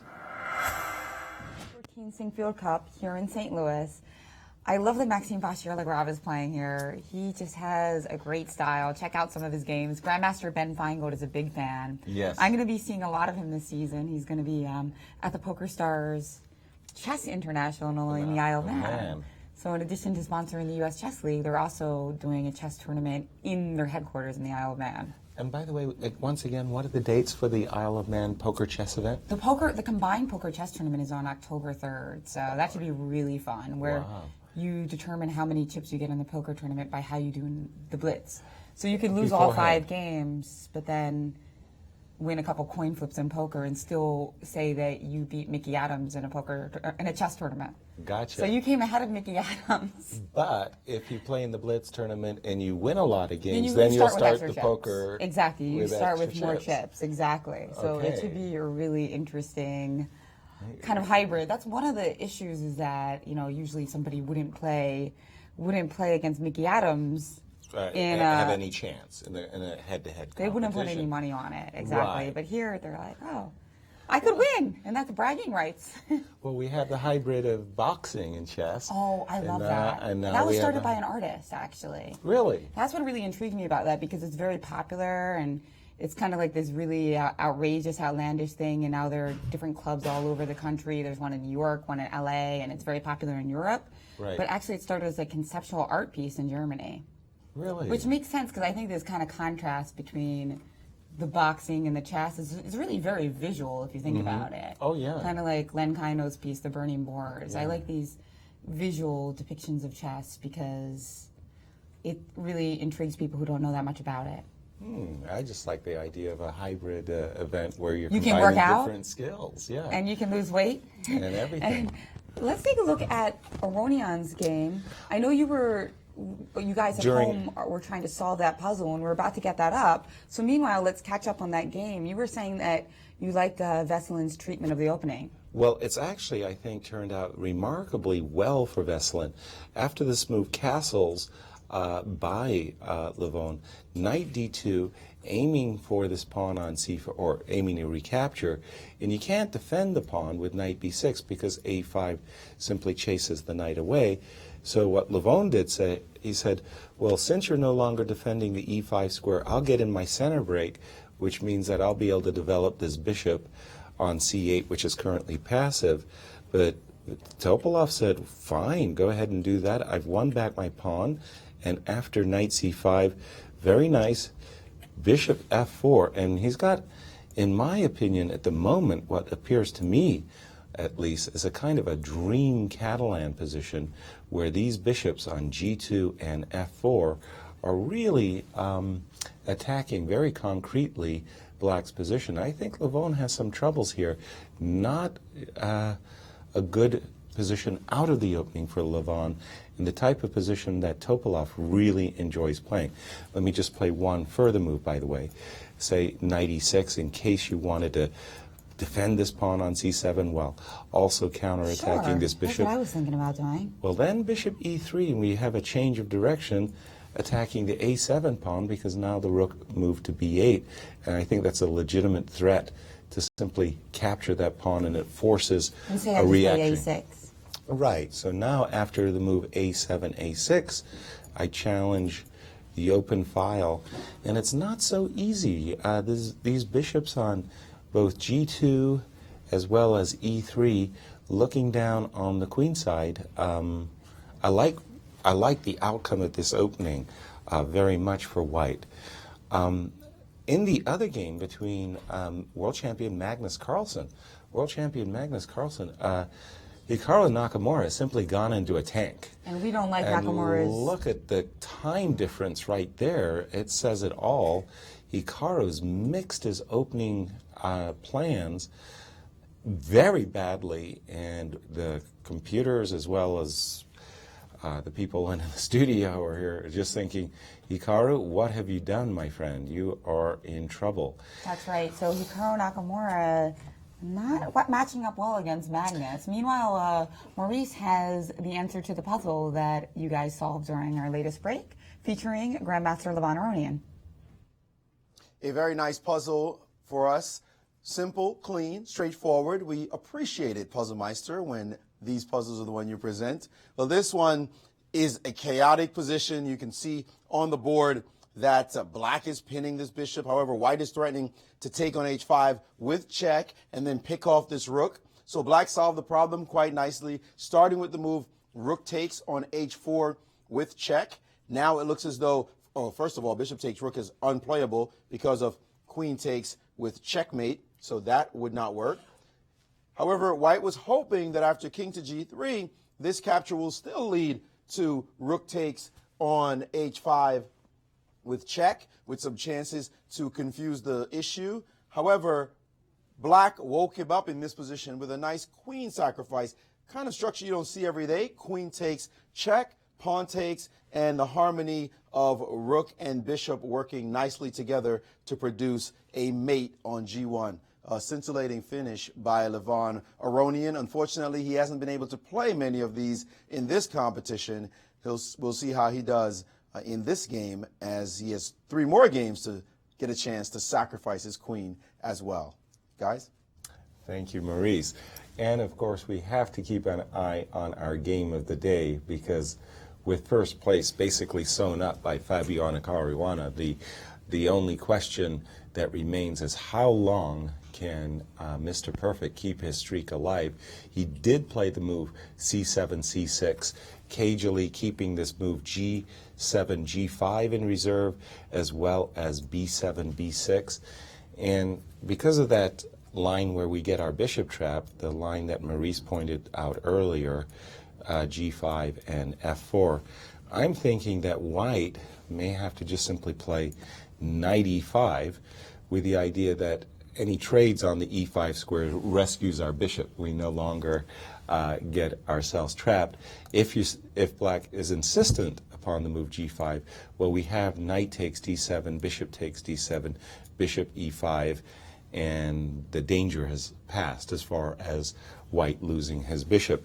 Whether he has an advantage is another issue, but I'm thinking that knight e5 might be the best choice. And then the question is, after the move knight e5, what could Caruana possibly do to keep his streak alive? So we'll keep a close eye on that. Meanwhile, finally, Nakamura out of the tank. He has gone down that road that we mentioned earlier, playing knight b4, bishop e6. All right. So knight b4, queen b3. So we were looking at this before, and we were having trouble figuring out how black would react after this line that Carlsen chose, queen b3, bishop e6, bishop to c4. Very and natural. Now c2 by Hikaru, basically forcing white to develop his knight.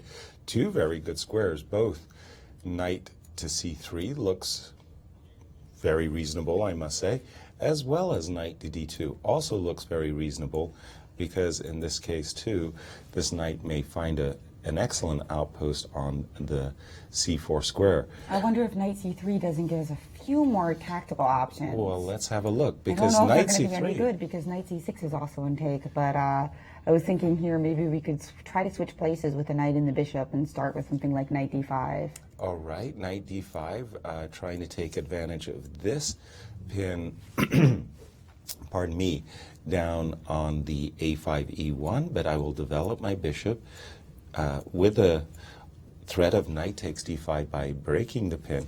And if you played bishop b4, well, we've got, as you exactly mentioned, what I was a little worried about. knight takes c6. Maybe I can play bishop takes c3 here and get a bunch of pieces.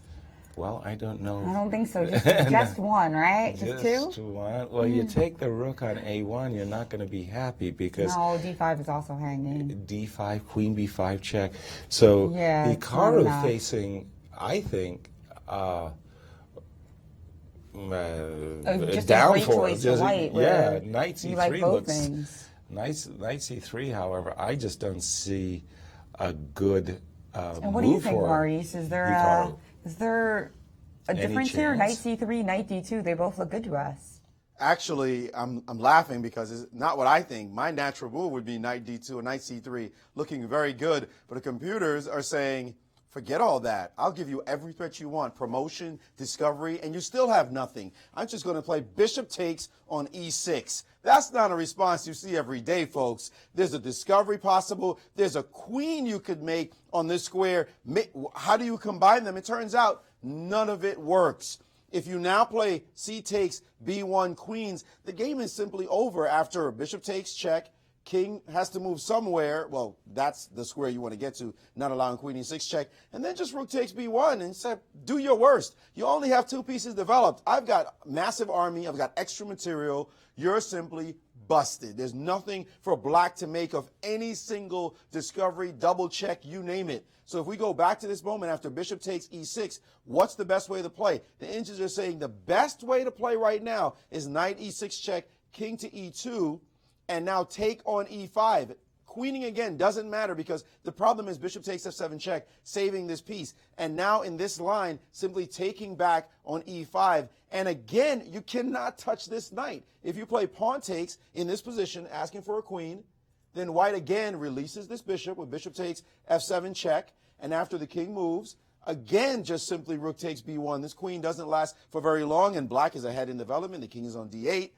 Game over. So bishop takes e6, knight d3 check, king e2, knight takes, d takes. The best move is to take back, not taking this piece, which of course allows white to grab material and then just develop.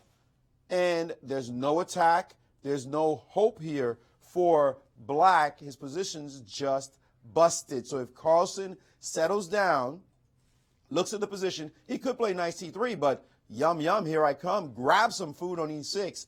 This game, I thought it would maybe last 28 moves.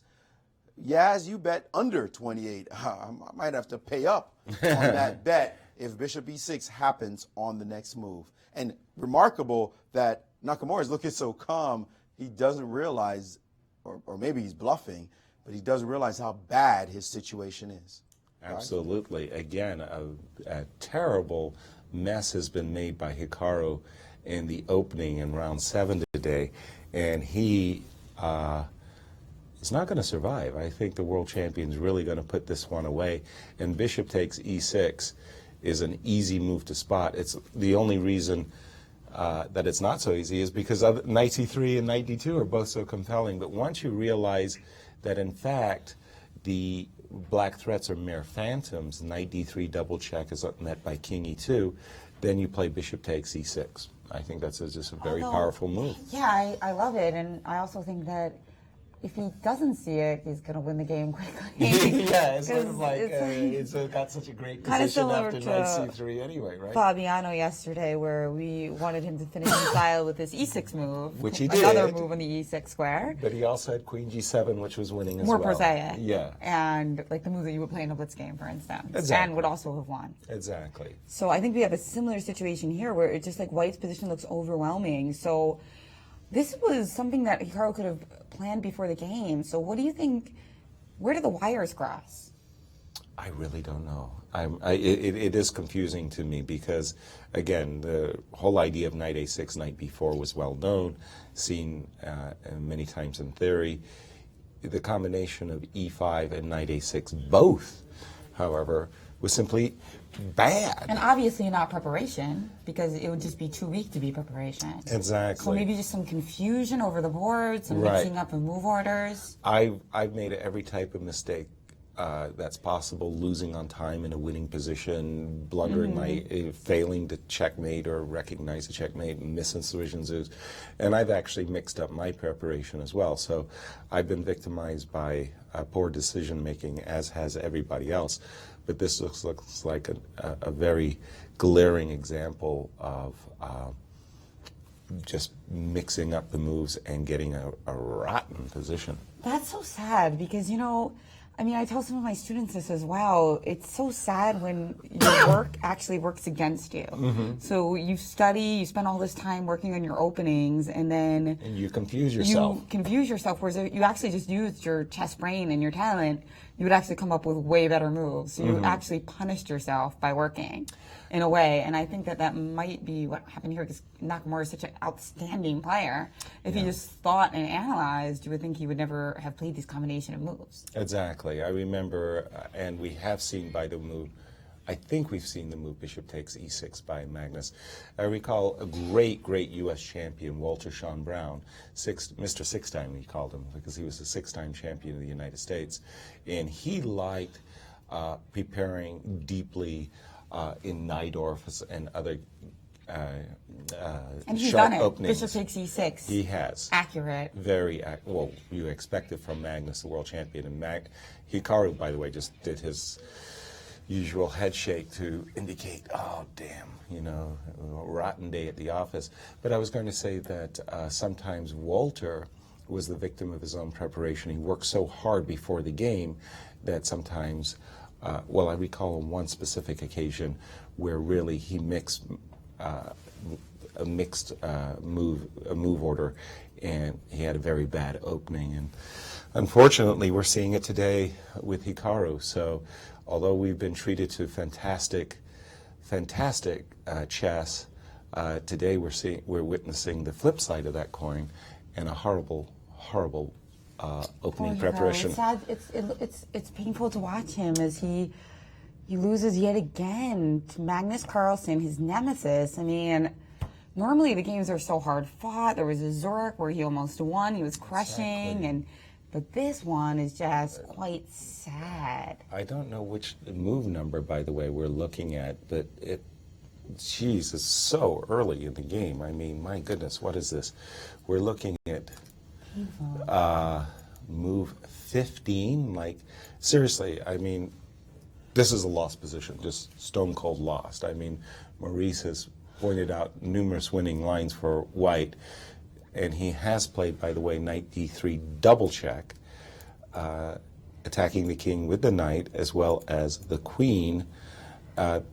Maurice pointed out that after king e2, knight takes e5, the simple move d takes e5, and Maurice was pointing out that in case of takes, queen takes e6 check, something like knight e6, and simply knight a3. No threats to white's king. And knight c4 to d6 is... Knight c4, d6 on white's agenda, and who knows, this pawn may just be captured once his bishop moves, or rook a2. Close your eyes if you're not a Gamora fan. Meanwhile, Taryn has stolen Maurice. Grandmaster Maurice Ashley is with Taryn Schaefer, and they're going to talk a little bit about the big event coming up in Las Vegas, Millionaire Chess. Wonderful. Yes, thank you, Jen. So, Maurice, this is your pet project, the Millionaire Chess Open. Very glitzy, glamorous. Explain to our viewers what the tournament's all about.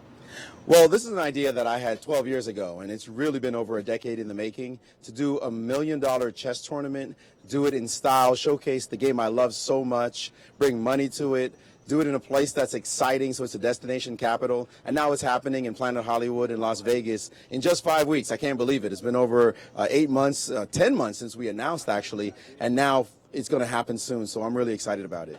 Very cool. I know the chess community cannot wait. Speaking of which, you want to name drop for us? Let us know who's all signed up so far. Well, we've got some great players. Bu Zhangji from China, Yang Yiyu, who's a gold medalist at the Olympics. We also have Sam Shanklin, who comes to play in the U.S. Championships here every single year. He's a world beater, young player. He also won a gold medal. We've got Alexei Dreyev. We've literally got 27 grandmasters already signed up, over 500 players from 39 countries. So we're really excited about this international event, and we're going to treat people really well when they come. Yeah, so not only, can people sign up to be a part of the event, but they can also watch the event. So let them know about that. Well, we're going to be doing this live online broadcast. We're actually hiring Fat Chimp, who's doing fabulous work here at this Sinquefield Cup, and they're going to be joining us down there and putting on a show, highlighting every section, not just the top section, but also the amateur section. We think that there's a lot of amateurs who are going to love being on TV themselves as they get showcased, a lot of personalities in chess, so it should be a lot of fun doing. Speaking of personalities, you're hosting the event, correct? Well, I will not be doing commentary for the event as much as I would like to. I think it'll be a little controversial if the organizer is talking about his own event. And if something bad happens, and I'll kind of clean it up, like, oh, no, that wasn't bad. Get off the air. We don't want that. So I have to step back and just be the organizer and make sure that I kind of do all the beauty walks and the handshakes, do the political stuff. And hopefully it goes off without a hitch. My partner, Amy Lee, has been fabulous, and the work that she's done to make sure everything is nicely organized. And we're doing so much for the players, limousines for grandmasters. We'll have hostesses in the playing hall to bring drinks, water to the players. They just sit down and call over, and they'll get that. And we'll have a VIP room for players to hang out after the games in the evening. A comedy show one night. We just went crazy, basically, trying to do an event that truly respects chess and promotes our beautiful game. Well, I know you will be a fabulous host, but this event has picked up some steam here. You have gotten some media recognition. You were in the New York Times. You want to tell us about that? Well, my hometown paper. I'm a Brooklynite, so to see the Millionaire Chess Open get exposure in the New York Times, that was awesome, in the A section, no less. And then, of course, it got picked up from there, just like a runaway train. It's been in the Telegraph in London. I just got interviewed by the Times of London. CBC Radio in Canada did a great interview. And it's been on Sports Talk Radio. When you get chess on Sports Talk Radio, that's when you know you've arrived. Exactly. So remind people again, when is it, where is it, and how can they watch? It's October 9th, Planet Hollywood, Las Vegas, October 9th through 13th. And they can just go to our website, millionairechess.com, and check out all the details. They might even want to sign up. There's $1 million that's going to be given away. So it's going to be a lot of fun. It is. So remember, the Millionaire Chess Open. What about you, Jen and Yasser? Are you guys interested? Oh, Millionaire Chess is just a great idea. And chess in Las Vegas, I love Las Vegas. That's one of my favorite cities. Obviously, I play poker, so having chess in such a fun all-night city like Las Vegas and having the biggest prize fund in history, that's a perfect matchup. It's just like 20 years too late for me. I was like, I would have dreamt of such a possibility when I was an active grandmaster. I'm not the player I used to be, let's put it that way, but it does make the competitive juices want to flow. Indeed, yes. And by the way, in our crucial game, the Fabiana Caruana, Maxime MVL, 95 was played, as I suspected. Those threats that Black possessed, that Caruana possessed, of G7, G5, had to be treated very seriously. And so after C6, 95 was a very good choice, in my opinion, to dodge those a possibility of a pawn storm on the king side. So the idea is, if the move G5 is played here now, knight takes, bishop E5. Pardon me. The bishop parks itself nicely in the center of the board with bishop E5, and I don't see Caruana's streak as continuing from this position, because I just don't see this as the type of position that could be favorable at all for Black, and it's very difficult for me to see how he could make his chances. Meanwhile, Magnus has followed that line of play which we mentioned. Way back when. We saw this a mile off. And unfortunately, pardon me once again, unfortunately for Hikaru Nakamura, not only is he behind material, but after either knight A3, which we thought was a little bit more precise, but knight D2, same idea. White has in mind a very quick shift, knight to C4 to D6. I suspect if Hikaru could hang on to his pawn, he's going to have to do it with queen D5. But I don't think this is going to actually work out very well for Hikaru, not surprisingly, as I don't see this pawn on C2 as surviving. So a bad position. That'll be an extra 2 pawns for White. Should White win that pawn for free, that is right. But in this position, It would have been much simpler for Magnus if his knight had been on a3. Then he could just simply, after the queen trade, snap that pawn on c3, and that's all she wrote. In our other game between Veselin Topalov, I told you I really liked Veselin's position very much. He got this kind of a Catalan that he does very well in, and something has gone wrong for Levon, because after bishop f4, a very nasty attack against the pawn on c7. That was met by knight e6, defending the pawn while returning the favor against the bishop. But the bishop dropped back, and taking advantage of that earlier rook b8 move, Levon ended up having to play a6, and look at this, very powerful knight in the middle of the board, knight e5. I was actually thinking that rook d1, trying to seize the open file, was also very strong, but knight e5 looks even more precise because it really makes it that much harder for black to develop his bishop, bishop d7, losing the two bishops in an open position with that excellent bishop on g2, not to be recommended. So Levon under pressure in this game. Yeah, another game which shows the power of the two bishops. I mean, it's funny that black can even self-trap his rook here by playing the move b5. Which of course hangs knight d6 as well, but it's nice to note that even bishop a7 just snags the rook. Well, again, the power of the two bishops. I mean, we all love the two bishops, especially on open board where they rake, in this case, the queen side, and sometimes we see them raking the king side when they're lined up on b3. And you said earlier in this broadcast that Veselin actually likes the two bishops even more than average. Oh, yes, by far. He... Pardon me. He is a two bishops. We have all kinds of nicknames for the two bishops, the two Bs, the rabbis, and the two there you go. And he's one that, and if you look at a large number of his most powerful, inspiring victories are those where he actually sacrifices in exchange for a bishop and a pawn.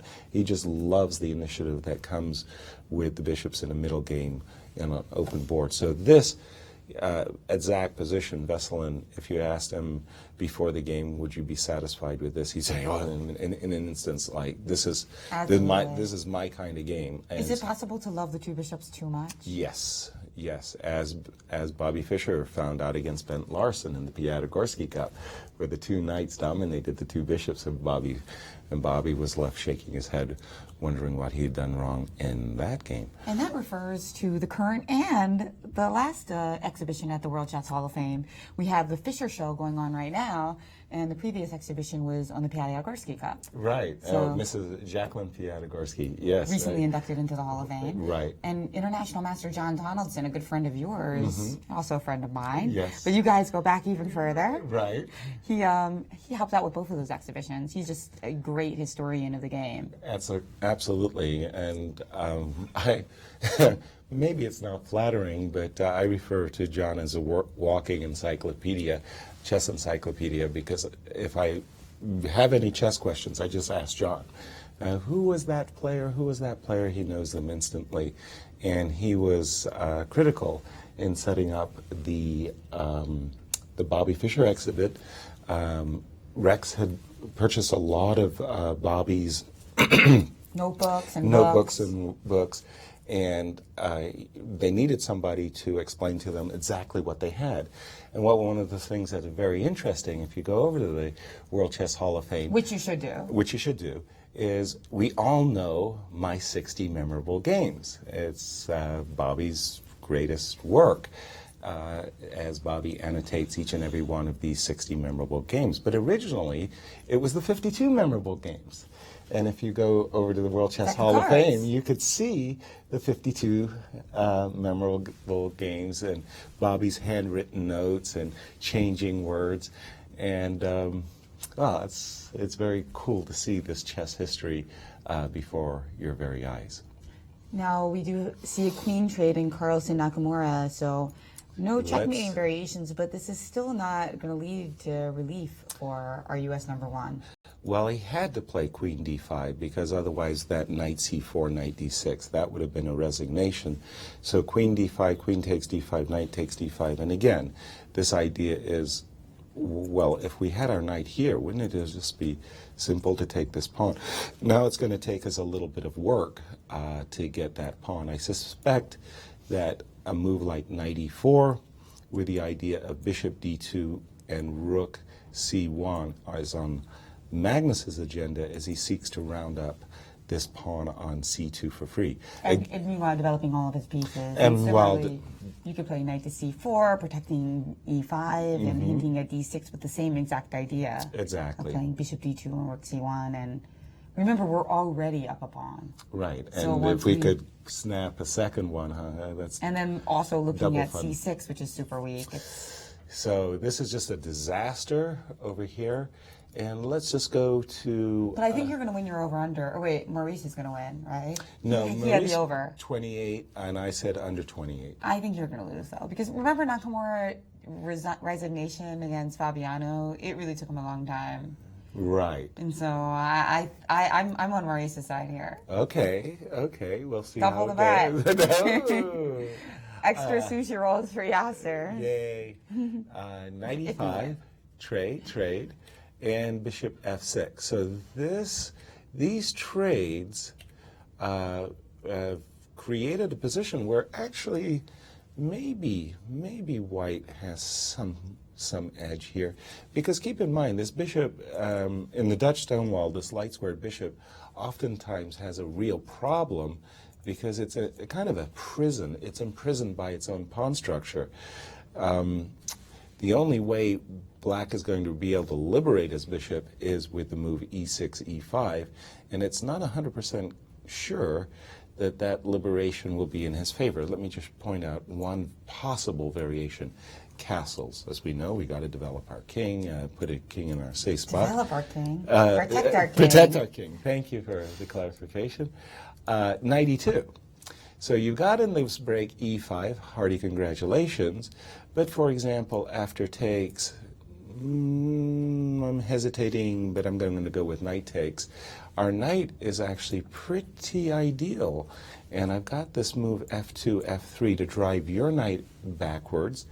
So I'm thinking that Maxine has actually managed to secure a small pull. Nothing critical, nothing major, but slight favorite at this particular moment for Max. Right, you can start working for b4 and b5.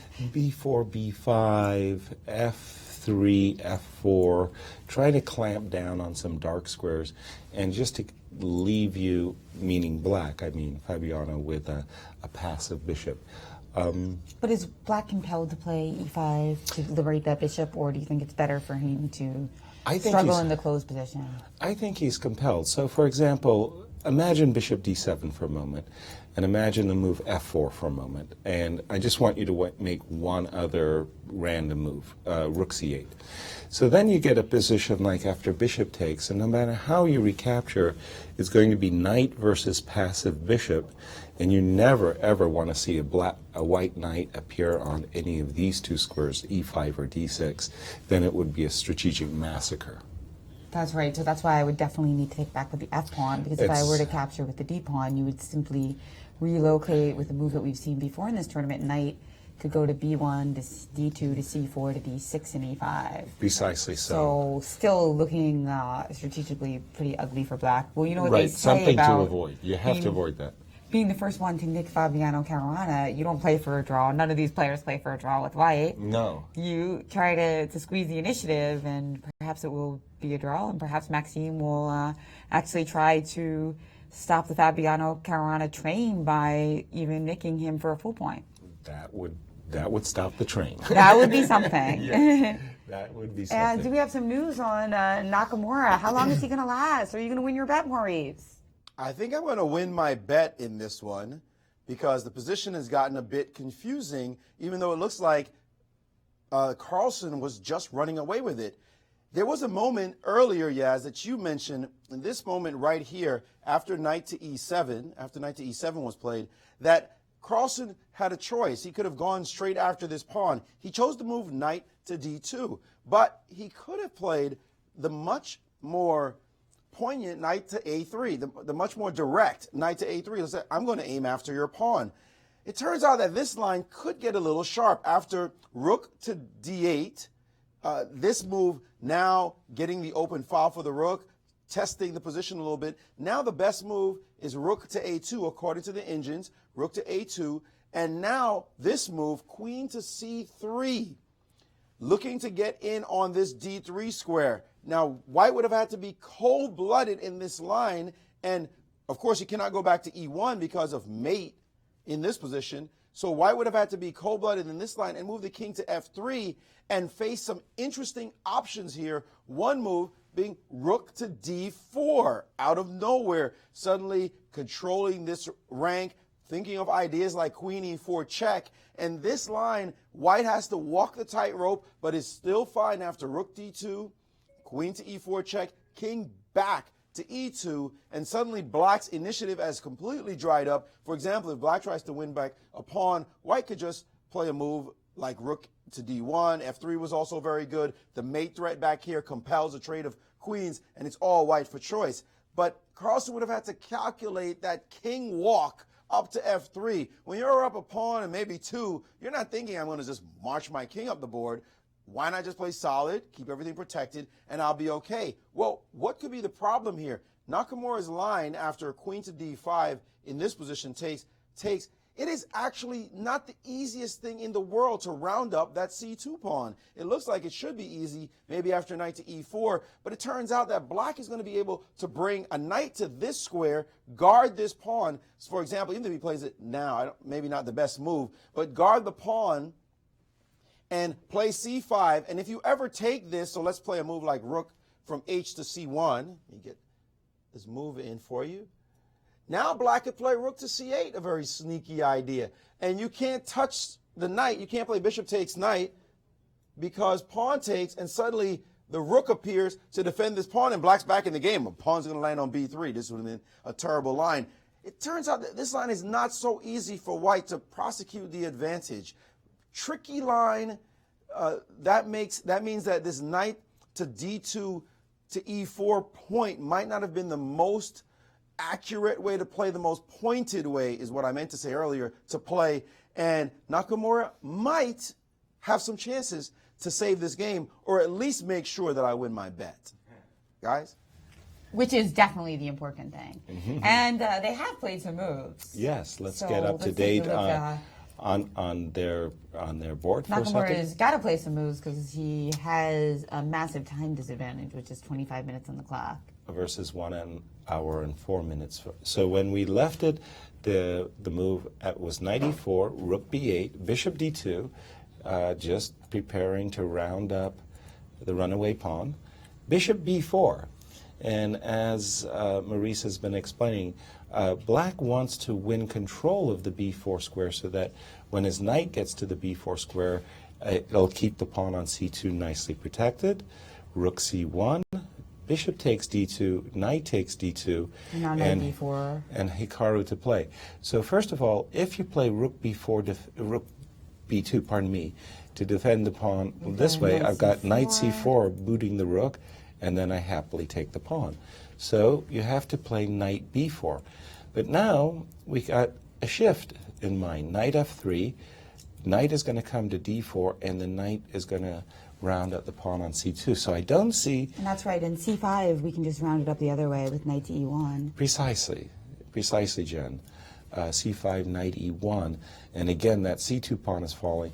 At the moment, don't forget, we have a 1, 2, 3, 4, 5 to 2 majority on the king side. And wow, you're so good at counting now, I've worked it out. I remember I was once doing a show with Alex Yermo, and we teased each other and we said that like 90% of our chess calculation was counting pawns at the end of variations. 90% of our careers was about counting pawns. And here I can count very well that white would in fact be winning, materially speaking. Yeah, now, that's right. Of course, and this has occurred. White has played knight to f3, in fact. And right. So they're up to date. Here, Hikaru has not yet played the move c6, c5. Now, Hikaru could, of course, as Maurice and yourself have pointed out, play 20 more moves.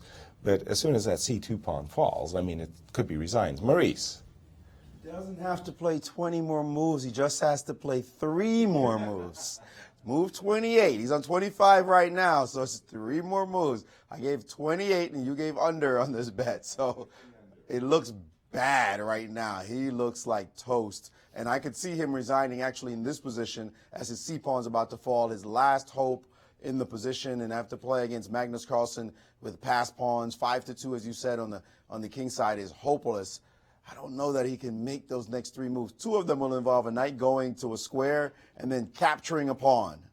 So maybe he plays knight takes knight. He's on 28. And neither one of us wins the bet, actually, because I got 28 as the number. So there'd be no over, no under. So let's see. 28 was my guess as to – actually, I guess that's where the move – that's how long the game would last. So I'm going to take that back and say I win the bet if it gets to 28. But looking at Hikaru's face right now, he looks like he's ready to resign in this position. Right. It's bad. It's just – there's just no hope. Agreed. Well, to compare with some other very short games, games of such a length are not very common on a game with a 28 average rating. Can you imagine just a 25-move game? No, that's that means something. We have to really go back awful to Aronian Anand and Bilbao 2011. That was a 25-move game.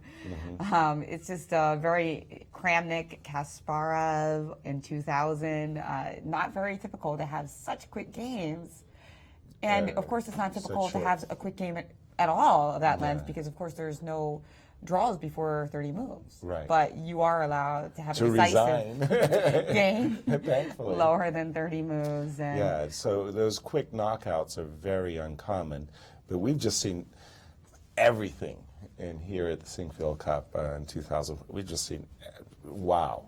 So some great chess and maybe not a game that Nakamura will be very proud of. In fact, I'll be interested to hear what Magnus has to say about this game because Magnus doesn't really mince words. No. And Maurice, what do you think?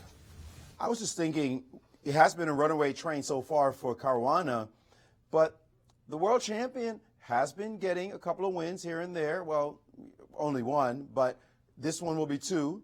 And if he gets this win, he will be within 2 points of Caruana. And this game is far from over, but it looks like Maxime Vachier-Lagrave wants to press a little bit here. So if he wins, it'll be a 2-point, that is if Lagrave wins, it'll be a 2-point lead. And then Magnus plays Caruana tomorrow, isn't it? They play tomorrow. And a win there for Magnus, and suddenly it's 1 point.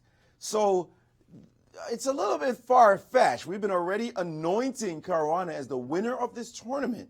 But at the moment, Magnus still staying within striking distance, looking to play his kind of chess, showing why he is the #1 player on the planet.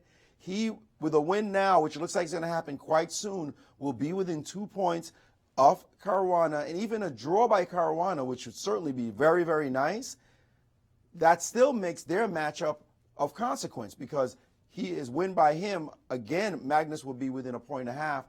And Caruana would start to feel a little bit uncomfortable being chased by the #1 player in the world.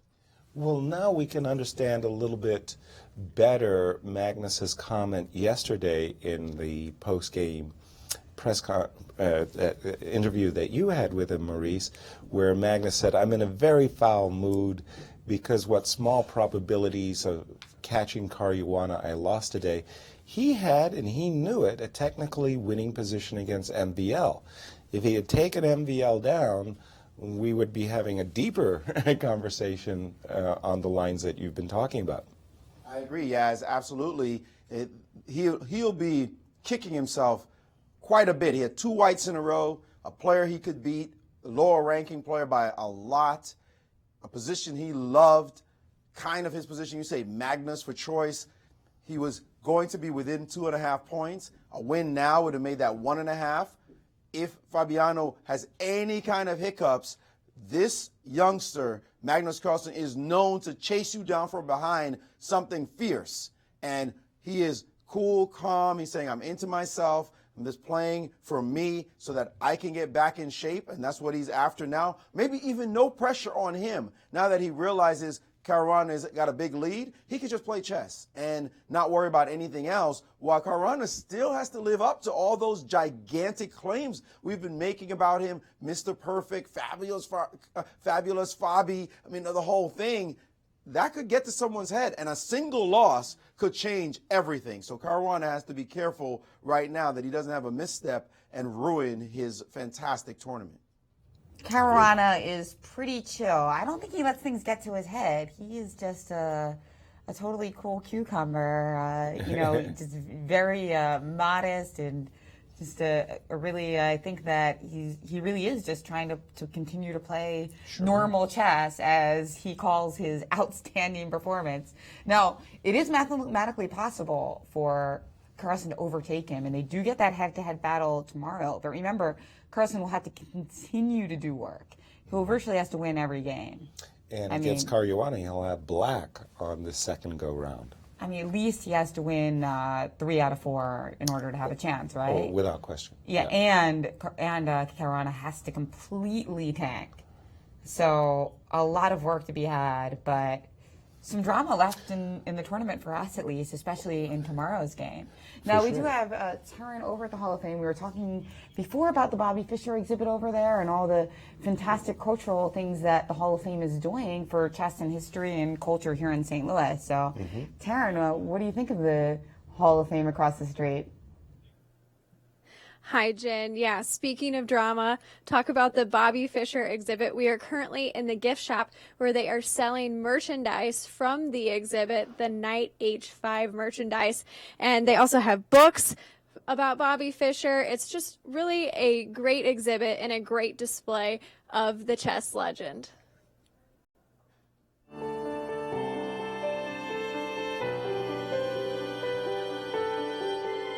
A Memorable Life, a glimpse into the complex mind of Bobby Fischer, explores the life and career of one of the greatest chess players of all time. The exhibition includes artifacts from the collection of the World Chess Hall of Fame and loans from the Fischer Library of Dr. Genie and Rex Sinquefield, many of which have never been exhibited, spotlighting historic moments throughout Fischer's storied career. The show includes displays dedicated to his early victories and studies with Jack Collins, the publication of My 60 Memorable Games, and the 1972 World Chess Championship. Newly added to the exhibition are videos of several famous television appearances by Bobby Fischer, including his 1958 appearance on I've Got a Secret and 1972 appearances on 60 Minutes and The Tonight Show. The exhibition will be in view at the World Chess Hall of Fame through June 2015. Yes, and when you come to the exhibit, they have these beautiful posters. This is just a pamphlet, but you can also pick up a big Bobby Fischer poster. And once again, the exhibit, it runs until June of 2015. So even if you aren't going to make it out to this year's Sinquefield Cup, make sure and make a trip to the World Chess Hall of Fame. Thanks, Taryn. And I understand that Q Boutique is opening up shop online as well, too, which is news to my ears. They just have some great merchandise. I'm actually wearing a Hall of Fame shirt from A Queen Within, the outstanding exhibition that they had there last fall. Right. And it's just it's a beautiful place. They always have such great stuff. Those green shirts that say Knight H5 on them. Yeah. I picked mine up the other day, and it's going to be even harder for us to teach our students who are starting out Knight on the Rim is Dim. Right. When you're celebrating Knight H5. And what is Knight H5 all about?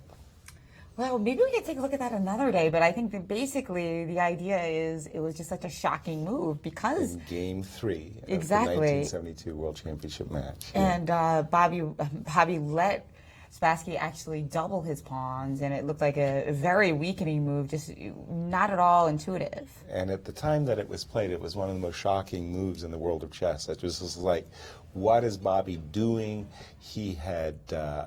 always lost to Boris Spassky. He'd never beaten Boris Spassky, and suddenly he won with the black pieces. And we have some news by Maurice on the Caruana game.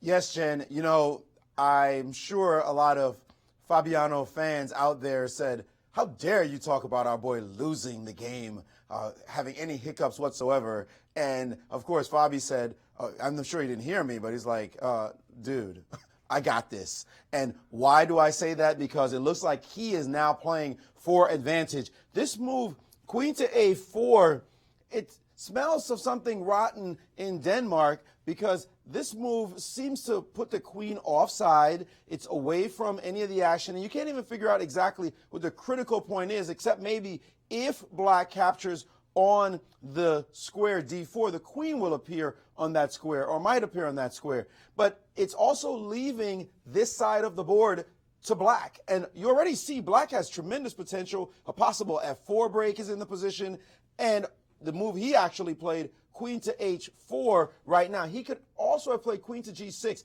but he decided to play this move. The computers liked queen to g6 instead of this move, and this one, threatening a nasty check on f2, forces some kind of concession on this side.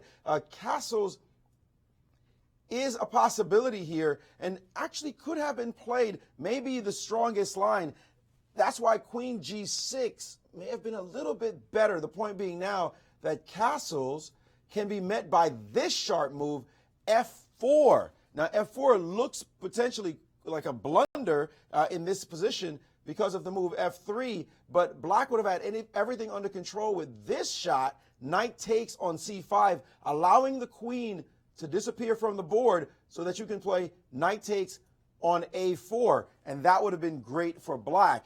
By playing queen to h4 instead, now the move g3 has been played, attacking the queen, and black can play queen to g4 now, and now we realize the queen that left on a4 is wishing that he were back here a little bit, helping out the white king. It's not so easy to castle now. You can already see all the attacks black is trying to pull off against white's position. Queen f3 is coming in quite shortly. The engines are giving queen d1 as the best move right now. Imagine that. So it seems as though even this move, queen h4, by Caruana, because it induced this g3 move, castles look like the best, g3 move, maybe he's starting to massage his opponent a little bit and take over the initiative, and dare we say it, start heading on his way to 7-0. Pretty crazy start to this tournament. Well, remember that if he does win the game, then he has clinched at least a tie for first. Exactly. Well, the move queen a4 does appear very confusing to my eyes. Other than just protecting the pawn on d4, what was that all about? Queen a4, and especially when castles was just begging to be played and bringing your king into safety. So Fabiano relishing his opportunity to try to seize the initiative in our round 7. Yeah, just it's just so puzzling, isn't it? Yeah. Maybe he thought it would transpose later. I didn't see that queen h4 was a little tickle. I don't know what Maxine missed, because it all looked so very straightforward. Huh. Very confusing. And also, now along the 4th rank, the queens vis-a-vis one another. Let me just bring that up on my board. So Maurice was showing the move queen g4, with the straightforward idea of playing queen f3 with the attack against the rook and the pawn. If you were to play a move, I'm just going to put it on the board for a second, pawn takes e5. Now notice these queens in opposition to one another allows for this nasty little discovery. Knight takes f2, attacks the queen, attacks the bishop, attacks the rook. It provokes queen takes, and now black has a very pleasant choice between... I know, that's what I'm saying. You actually have 3. Yeah. You have 3 ways for that to be okay. You can even take with the pawn. You can take with the pawn, which maintains the fork against the rook and the bishop. You can take with the knight. So that well, tactic... If you have a tactic where all 3 captures work, then your position is looking a little bit hot. Which is why queen d1 was the computer's choice. And then it's like a loss of 2 tempi in a position where that was blunderful. If white just castles, had castled, or just castles now. No, instead of g3. Let's look I'm at that sorry. Again. Back here. Okay, I'm sorry, I got the wrong position there.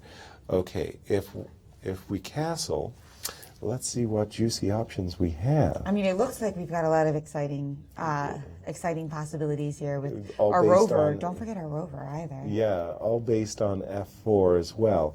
And we'll take a deeper look at this in just a minute and we'll get your board up. And meanwhile, we have a very special guest.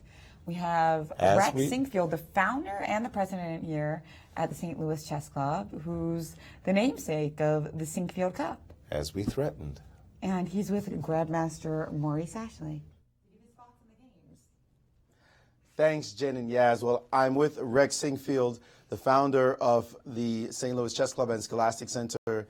And, of course, the namesake, I don't know why they allow you to put your name on something here. I fought it, Maurice. I lost, like I do in most of my chess games. Well, you know, and I lost because I have to interview you. So there you go.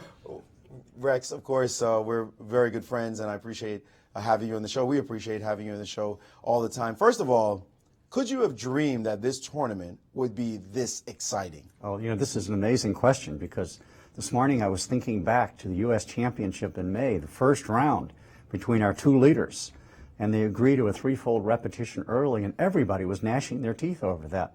And what a contrast we have here. I mean, this is, if I may steal the phrase from Maurice Ashley, there is blood all over the place here. Indeed, and we see that this young phenom, Fabiano Caruana, he's just playing out of his mind. You didn't invite him last year. Maybe he's upset about it, trying to say you need to invite him every year. I think so. I think we're going to need to change his name to Fabiano Fischer or Bobby Caruana. Oh, wow, that's truly high praise.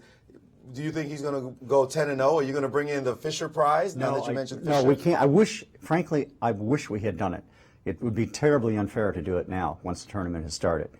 It would be a pleasure to play that out. No, I don't think he's going to go 10-0. And Tony Rich was just showing me, I don't know if he showed you guys, the odds of various winning streaks. The odds of Fischer's 20-0 winning streak is 1 out of 10 billion. So, but still, what he's doing at a tournament at this level is just off the charts, unreal. Why is it that you decided to sponsor this kind of elite tournament here at your chess club? Well, frankly, I benefited a lot from discussions with yourself and Yasser and Jennifer and Tony and Joy trying to figure out what's the best signature event, what's our comparative advantage. And we all seem to agree, I mean, I agreed with them, that we can bring a really strong tournament to St. Louis. It'll be great for chess. It'll be great for St. Louis.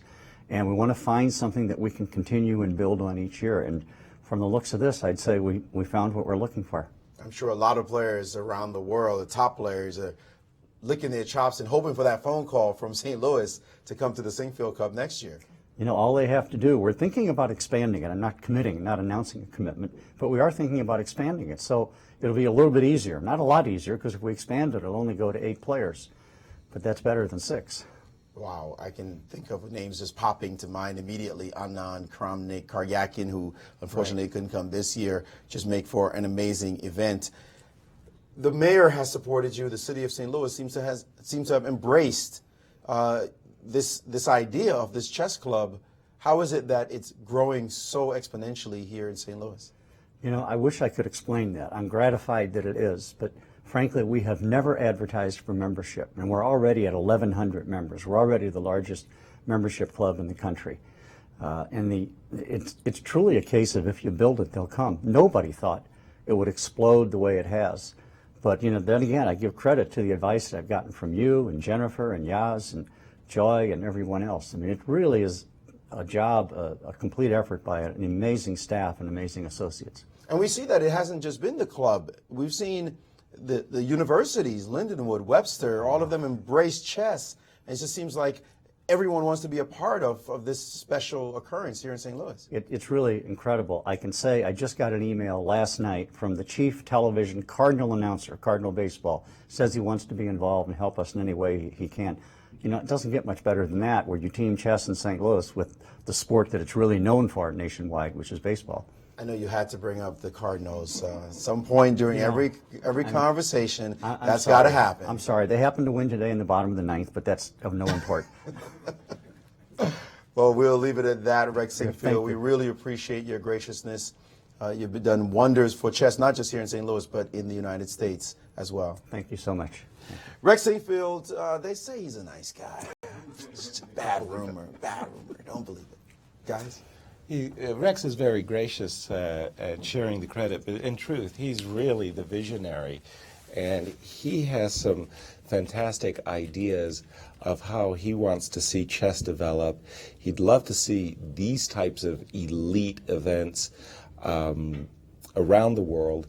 And I just want to say thank you to him for his leadership and his vision, because quite frankly, he does a lot more than he makes out there. Yeah, just incredible that this club could have grown so much so fast. So, Jeannie and Rex Sinquefield, just great philanthropist of the game. And thank you. And we do have a development, by the way, to mention with quickly. Fabiano's position. I think he has seized the initiative. That's right. Very clearly so. Very clearly so. Allowing Queen H4 was very puzzling, wasn't it? Well, the whole Queen A4 was very puzzling as well. And suddenly, Maxime has to be very careful. After, for example, a move like Castles, which is a move you really do want to play to kind of tuck away your king. Knight D2. Well, first of all, Knight D2, with this nasty idea of bringing your knight to F3, which is the ideal square. We talk about ideal squares for pieces. The knight on black knight on F3, especially when it can be supported by a pawn on E4. Well, yeah. Well, let me just point out, a wonderfully obvious checkmating pattern that we see in hundreds of games.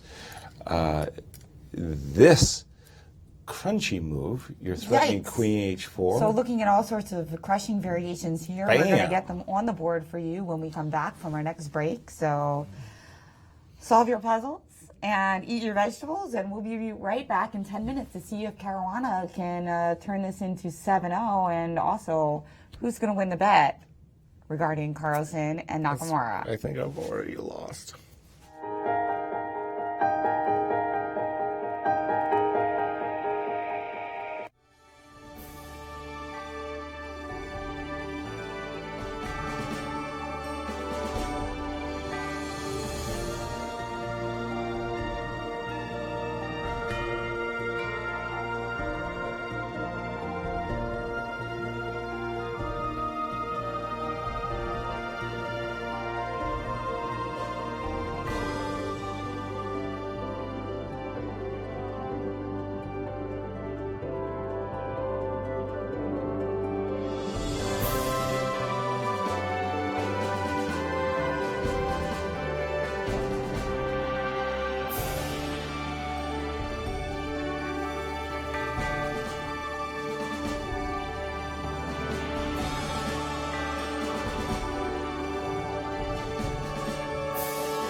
My name is Veselin Topalov, and you're watching Sinquefield Cup live here in St. Louis.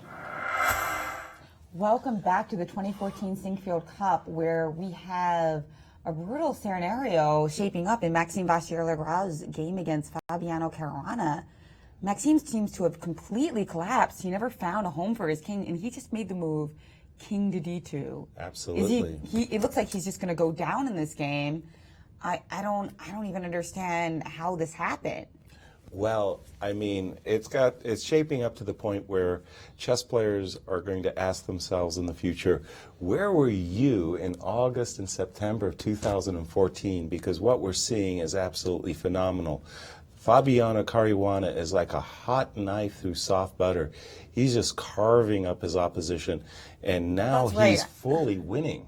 I mean, he's just winning. We were just looking in when we went to break, we were looking at after Queen H4. His king just got stuck in the middle of the board. At least try castling, I think, would have maybe see what black has against that. But meanwhile, you guys were solving a Bobby Fischer puzzle during the break. So let's quickly go over that before we witness some further carnage here by Fabiano Caruana.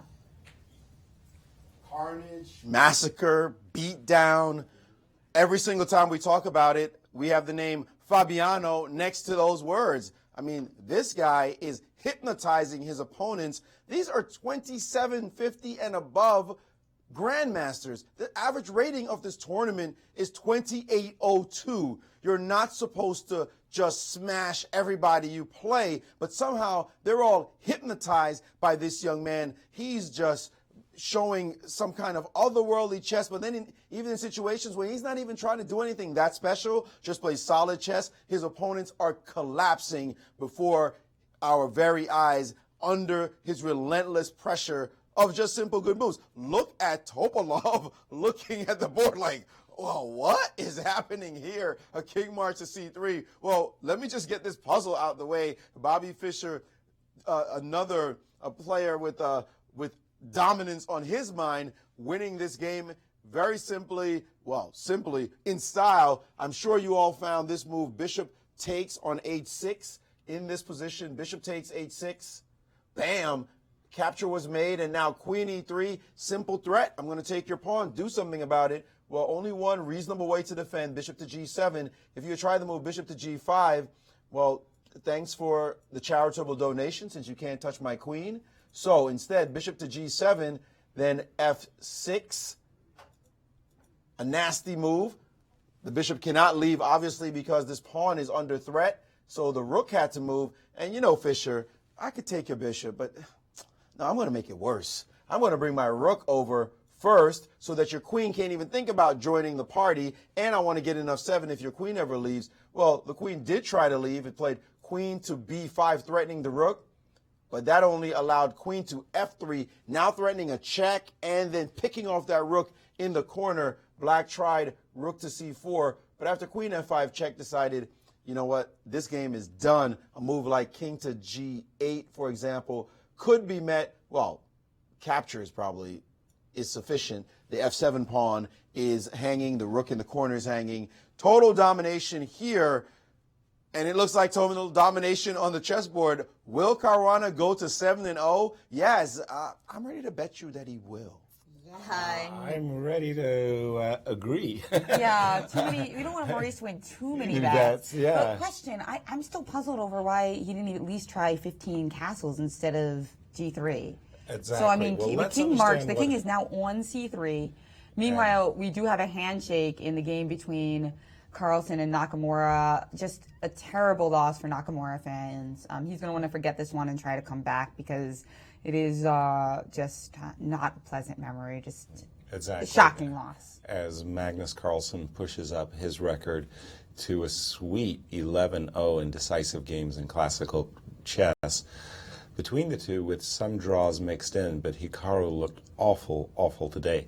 Let's see how quickly this game between MVL and Fabiano Caruana turned. Yes. At this moment, we had all been expecting simply castling, and we thought that, for example, after takes, we could either take with the knight or the pawn, and a pretty staid, quiet position is going to appear on the board as soon as we see this move f2, f3.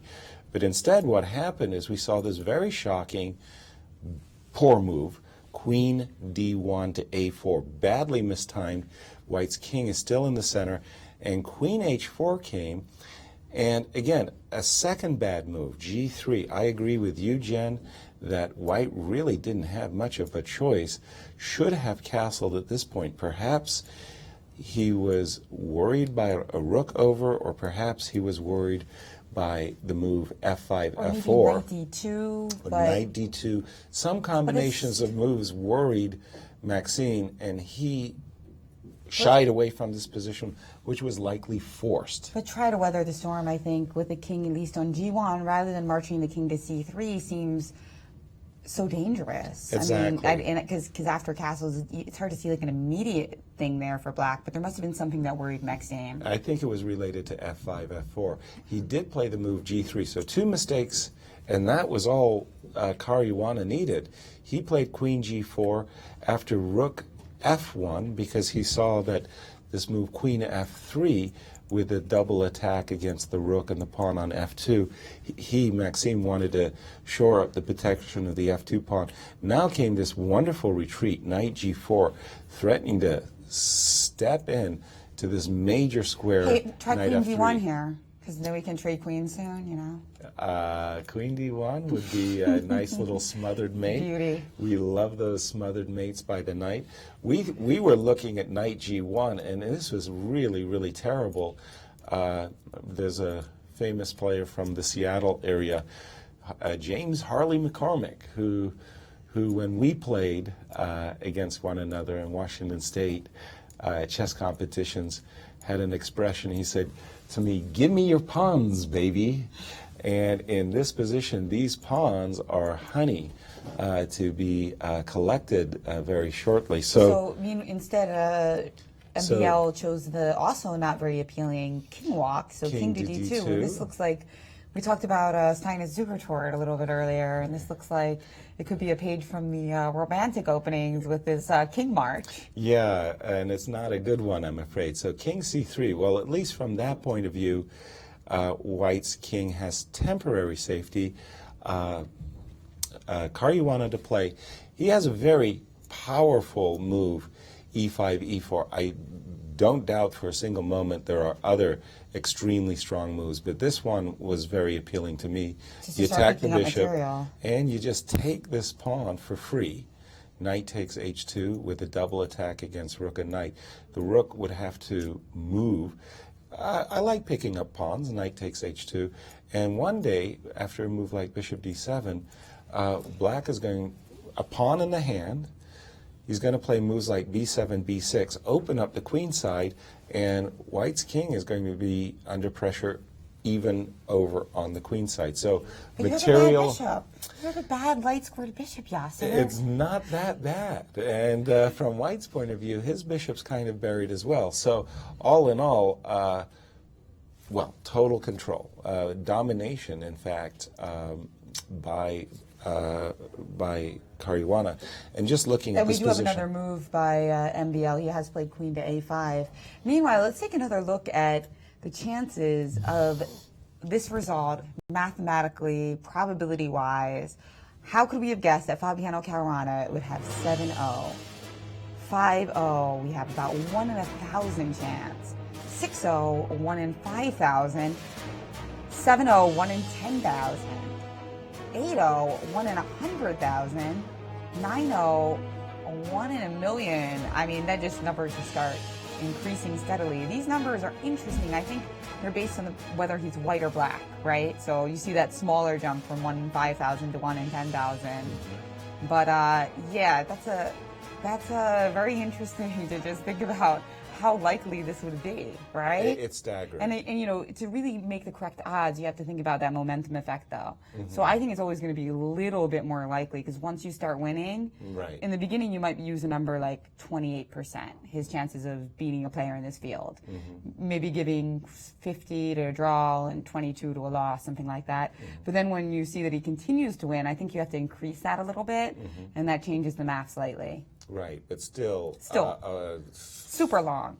Yeah, we would have all lost our shirts trying to bet on this, right? Right. I want to go to Vegas with Fabiano. I mean, okay, he must be bet on the right side. Something. I mean, does he know about the Millionaire chess tournament, by the way? Because, I mean, he's picking up 100,000 a year. He's trying to pick up a second 100,000.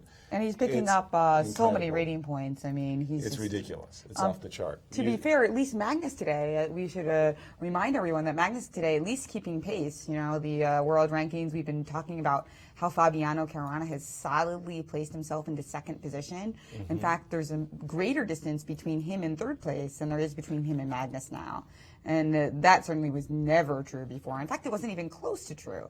He came into this tournament as number 3. Exactly. So Magnus today winning against Hikaru Nakamura, one of his big customers, and today just had a really easy time of it. This was not Zurich, where he was losing and actually managed to fight his way to surprising victory. In this case, I think Magnus himself would be very surprised. Yeah. Oh, without question. It's surprised about his fortune in this game. I know. I'm reflecting back to the Linares 1994 event, where, again, Anatoly Karpov did start with 6-0, finished the tournament with 11 out of 13, a staggering TPR, tournament performance rating of over 3,000, gaining a lot of points. What a lot of people don't realize is that at the time, world champion Garry Kasparov, who was second by a great distance, also gained rating points. He had a result that actually garnered him rating points. After his victory today, by the way, I'm wondering if Magnus is gaining rating points even though he's in clear second place. Do we have that on the live update, live results? I'm not sure, but we'll check on that. Meanwhile, we are getting... But imagine that before the game, he had lost 3 rating points. Let's say with this victory, he gains 5. So Magnus, playing at his expected level, let's say, could be gaining rating points and still be in clear second by a wide margin. It's remarkable. I actually think that this actually counts. They're so fast these days. I think this actually counts the victory against Nakamura. Already, it's been updated. I believe so. Quickly. So we'll double check and meanwhile we are ready ask Magnus himself if that's with world champion Magnus Carlsen about his victory over Hikaru Nakamura, surprising us all in its seeming quickness. And he is with Grandmaster Maurice Ashley. Thanks, Jen. I'm with world number 1 and world champion Magnus Carlsen. Welcome to the show. It feels like you didn't seem like you broke a sweat anywhere. Were you surprised by this easy victory today?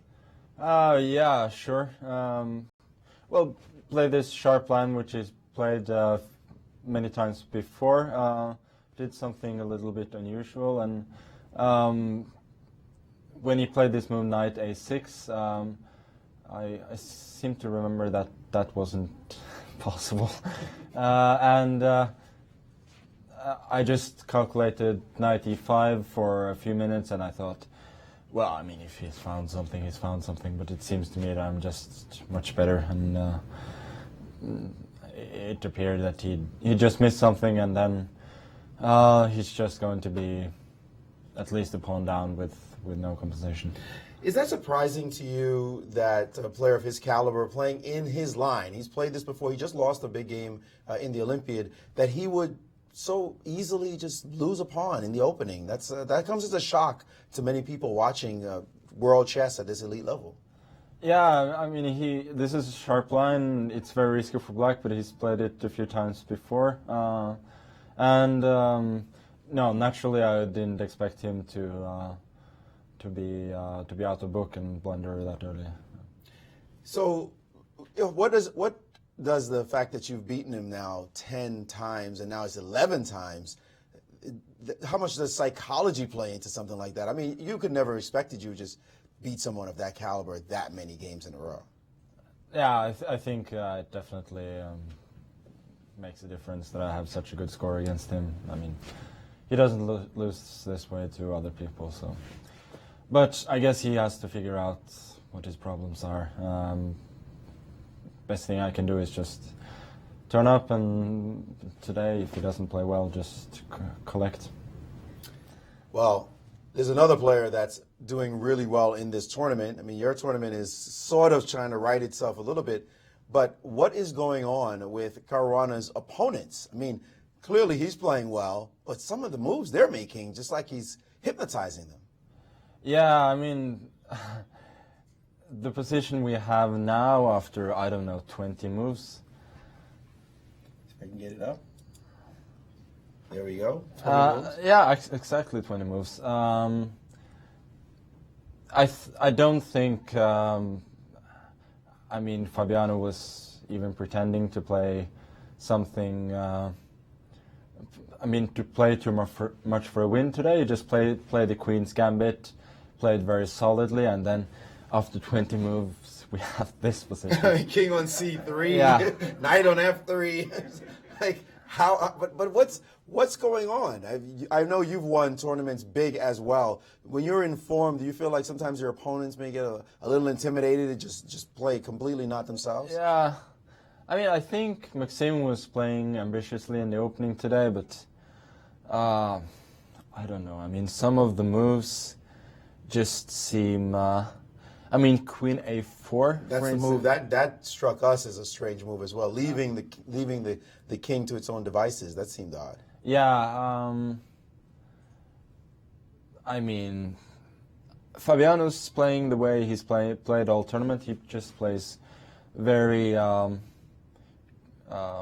good, effective chess. Nothing too spectacular, and that's usually enough as long as you calculate.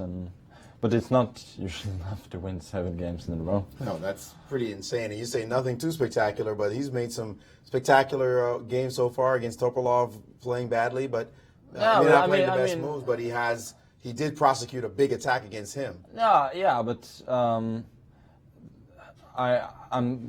saying nothing too spectacular because although the attack is sort of spectacular, it's based on very sound values. So he just played very good chess, building his attack up, and then when Topalov was about to reroute his knight with a decent position, then he struck with bishop e6, which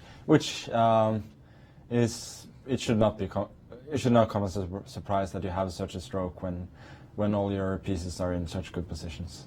So the two of you face off tomorrow. If he wins today, he will still be 3 points ahead. So you'll have some mathematical chance or hope of catching him. But more importantly, just the individual matchup itself. Will you be seeking revenge for your earlier loss? Yeah, definitely.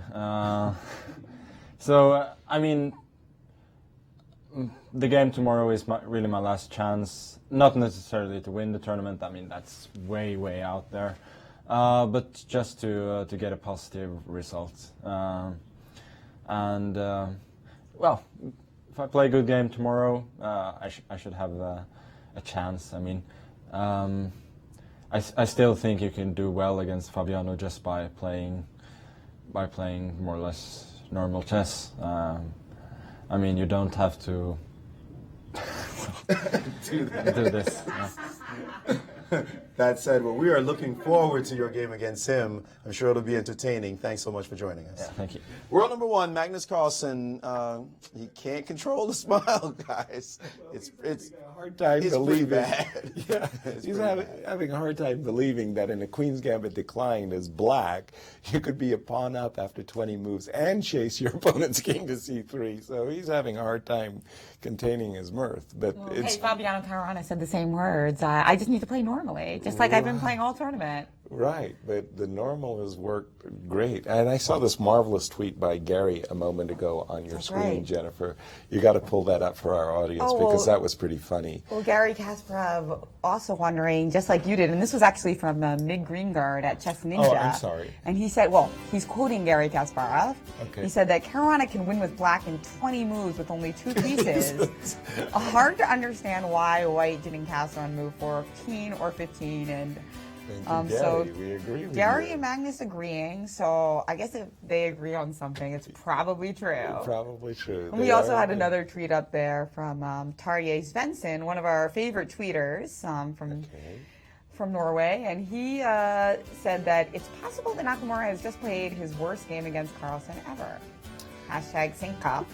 And yeah, just a really tough day for Nakamura. I'm a big Nakamura fan, and I'm kind of a fan of everyone in this tournament, but, you know, Nakamura, the U.S. #1, you've been watching him since he was a little kid. Of course. And it's sad today. It was very sad. I mean, sad, kind of like Zurich, but in a totally different way. Right. Because in Zurich, it was sad that he was finally going to get a win against Magnus, and he collapsed. And today, it was like he collapsed without any chance. The motor didn't even start. Right. Yeah. Well put. Well put. So, poor Nakamura.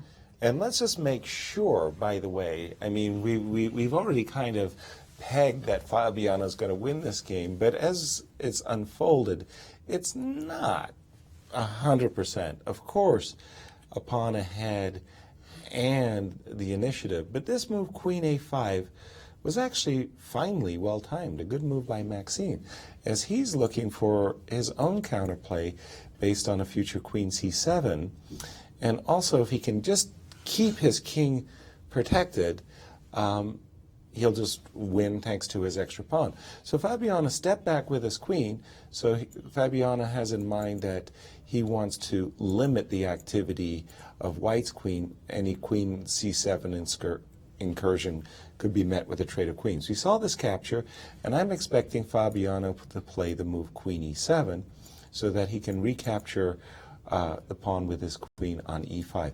So I was just putting this variation on the board for a moment. And this is what we actually have, except that in this position, Fabiano chose to capture with the knight on E5. After the knight so we already seen knight take knight to D4, so knight takes E5. And okay, bad things have happened. Put that behind us for a moment. We're a pawn down.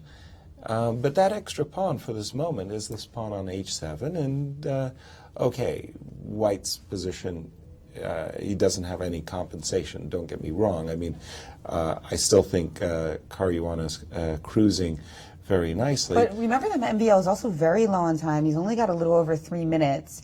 He just made another move. He's on the clock in a very tough position. He played the move B3. B2, B3. Okay, I didn't really anticipate that one. B2, B3. Uh-oh. What do we have here? So, isn't that... B2, B3.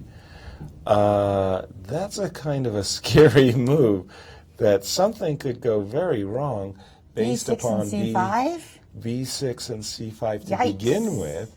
But there's also, with your queen gets... Well, there's going to be an F5, F4, knight takes D3. This is looking not so fun. So let's open up the game with B6. Maurice, what do you think? I was doing this, not nice of me. Got caught on camera, but that was the feeling. Boy, he's going to die now. B6 in time pressure is not good. I see 3 minutes and 47 seconds on the clock. Fabiano with 27 minutes, and he needed to play solidly in this position. B3 looks solid. Get my king to B2. Not at all. If Fabiano finds this move, B6, giving the pawn back, which is a little bit of a surprising thing to do. But after C5, this position just explodes, and White did not want to see the game open up. His bishop is still hanging, so the king will never be able to leave. This bishop is going to steam into the game on this long diagonal. And actually, you want to know the computer's top move? This is when you know something's wrong. When your best move is bishop to C2. Giving back your knight, giving away your knight in this position. This is just an awful situation for him. Let's make a move trying to save this knight. Let's play knight to E2. Well, of course, D4, smack delicious. I think I just made that one up, but it fits.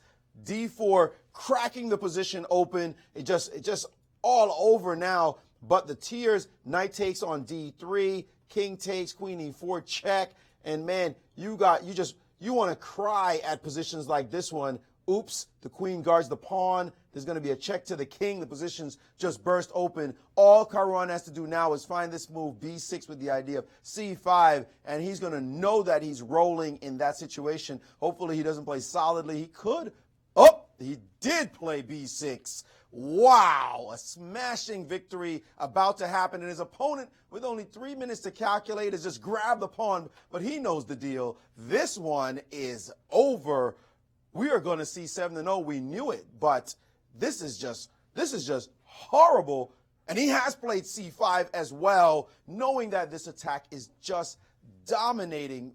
Folks, what are we seeing from this player? He's not just beating them. He's beating them in style. He's spanking them, actually. This is just like, we're in the park as far as he's concerned. We're in Washington Square Park in New York City, Fulton Park in Brooklyn, DuPont Circle in D.C. He can even start trash talking whenever he's ready, but he's not the type. He's still cool. He's got style. He's relaxed and composed, and he lets his moves do the talking. And this player going to 7-0 and waiting for a move, knight to B5, has been played on the board. That's just hoping that he survives in this position, but not a good situation for him. The attack could continue with D4. There could be trades on the D3 square in this position. Just I don't even know what to say, how bad the situation is. And it looks as though when you're looking at Vachier Lagrave right now, it looks as though he sort of accepted things like, what am I supposed to do? I mean, what to do now? His position's lost. He knows it. This is going to be his second loss in a row to this player, and it just looks horrible. Maurice, it looks horrible because it is horrible. And after C5, and for all the reasons that you've been mentioning, at most especially after B6, very precise, C5, very precise, knight B5, it's this move D4 that absolutely opens up White's king position. After D4, a human move would be to capture this pawn on D4, but you mentioned it yourself that after this trade, and you get to play queen E4 check, posting up in the middle, most importantly, defending your rook so that you can unleash your pawn. So after queen E4 check, king over, pawn takes, attacking the queen, the rook attacks the queen, and more importantly, the rook attacks this pawn on A2. So after a move like queen takes B6, well, what else? What else? Black's pieces are simply flooding into the position. And I think there's got to be several moves here that when I'm looking at queen F3 check myself, I suspect that there are other moves, including the prosaic. The party. Yeah, the prosaic just rook takes A2 should be enough, and White's king is being hunted down. Or queen F3 check first, and then rook A2, right? Right. So, Queen F3. Queen F3. What can looks you play? really, really nice. Yeah, it's just. Oh boy, just a lot of attacking moves and figuring them out. King B2, queen takes F2, and I was even thinking rook takes A2. For some reason, I was even thinking about this possibility, rook A6. Somehow, just nudging that queen might have something to be said for it as well. It just looks terrible. It's just White hopeless. Cannot survive, and very puzzling. It must be that Maxime Vachier Lagrave thought he could castle, and then after queen A4, and then saw something that scared him. Maybe he didn't see a defense to rook F6, rook H6. It was a ghost. It was a ghost. And, he should have taken Magnus and Fabiano's advice, playing normally. Playing normally. Which means castle early. Right. By the way, I know we should probably stay on this game. I don't think we ever really saw the conclusion of that game that world champion Magnus Carlsen did win against Hikaru Nakamura. So maybe we'll just keep that on hold. It was winning for a while. We expected. Winning for a while. And Fabiano is just enjoying his position for sure. Does he have even a stronger move than d5, d4? It's just that d5, d4 just looks so compelling at the moment. Is there another move that he could be considering? Well, we could preface it with bishop b7 threatening d4, and that rook on h1 is in pre. And now we're also just threatening to play takes on b6 as well, which is also very yucky. nice, opening up the possibility, as you say, Jen, to play d5, d4 And check. he has played bishop to b7. He did play bishop. Oh, d4 just looked scintillating. Well, I mean, takes on b6 now is just a massive threat, though, so I would think the white needs to take something on a7. okay. And then we have d4 check anyway, which also looks quite good. Everything. I mean, the floodgates have been opened, and I guess we're just taking a rook. Very prosaic. Not just an exchange, but a full rook, because we've got the queen e4 to back the situation up. Exactly. So that just spears an entire rook. You don't rook even or rook have... and an exchange. Well, Is that good? Yeah, as Roman Gingy really likes to say, I have rook and compensation. So takes on a7 has not yet been played. Well, let's look at some other great starts. 7-0. I mean, history being made here in St. Louis. What does it even compare to? What does it compare to? Victor Korchnoi, the last player to start with 8 out of 8 in a major tournament. Hey, that was well before Fabiano was born. And 10.5 out of 11 before losing the final game to Portish. That's right. And we have Grandmaster Maurice Ashley for some thoughts on this carnage that we're seeing today, which Magnus actually just seems to find hilarious. Man, I'm starting to feel for these guys. There's an empathy. Like, wow, the punches are so hard. They hurt so bad. The way he's hitting, and now he just played d4, and it's just, Vasilij is just moving out of inertia. He could have easily resigned. He's about to lose in that exact fashion you guys described. He's just making moves because he knows it's completely over. But this is a whooping. I mean, this is a good old-fashioned take them behind the barn and beat them down. This is so ugly what's happening in this game, and he's got to be relishing the moment. Like, this, we saw him beat Topalov, and we thought, really? No, come on. It wouldn't happen again like that. And it's even worse. This is worse than the Topalov game. This looks embarrassing, the way he is just beating on Vasilij in this position. By the way, guys, with the black pieces, aren't you supposed to equalize? I mean, it doesn't matter what color he has. He's just coming up roses, whatever he puts down, and his opponent's playing some strange moves.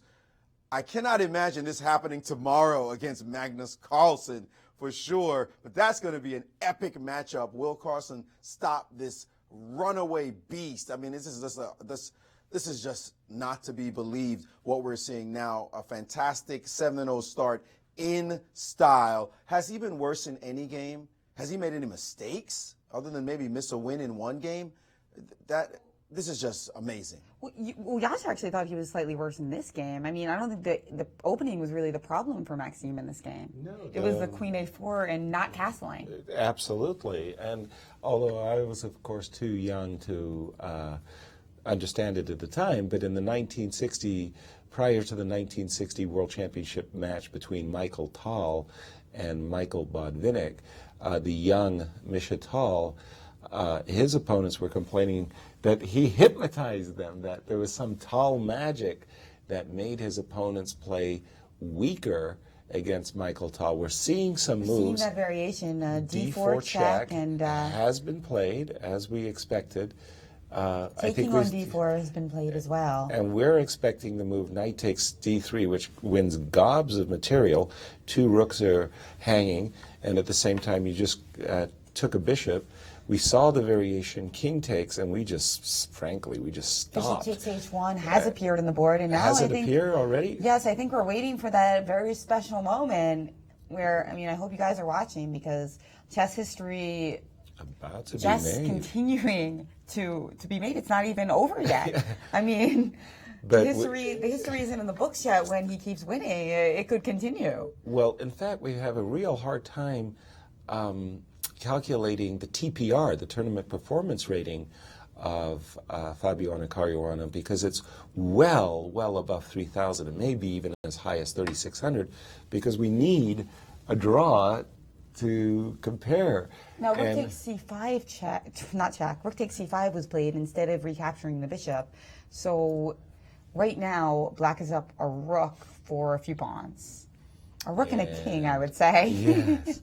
And more material is going to be collected very shortly here. I would think that a simple move like queen e4 check, you can't go to e1 because pardon me, you can't go to, yes. You can't go to c3, I'll skewer the queen with queen e1.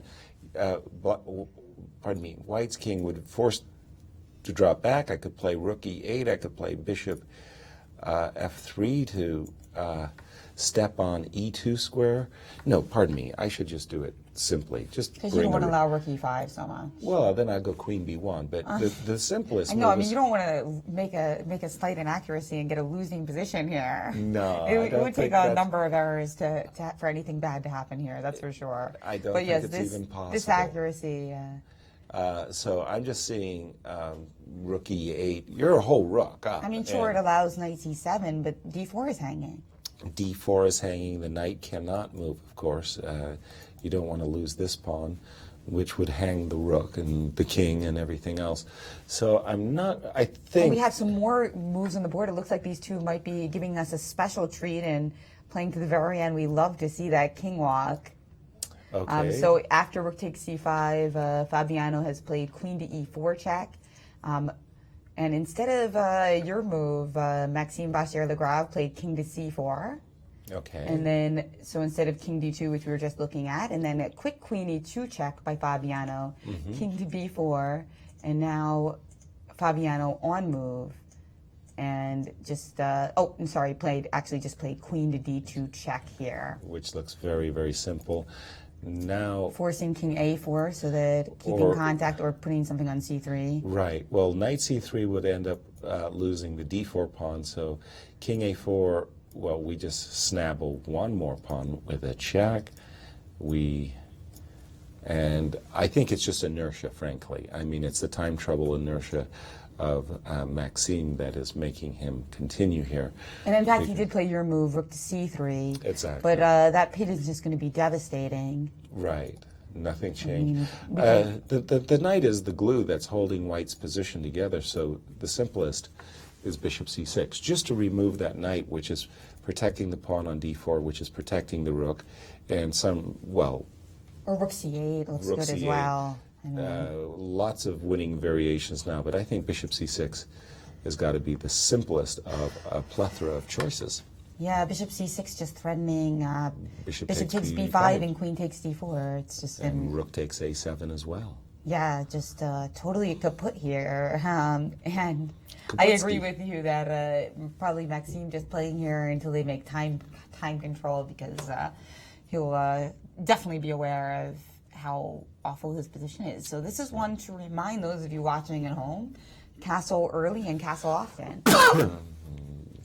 King safety, one of the key elements in chess.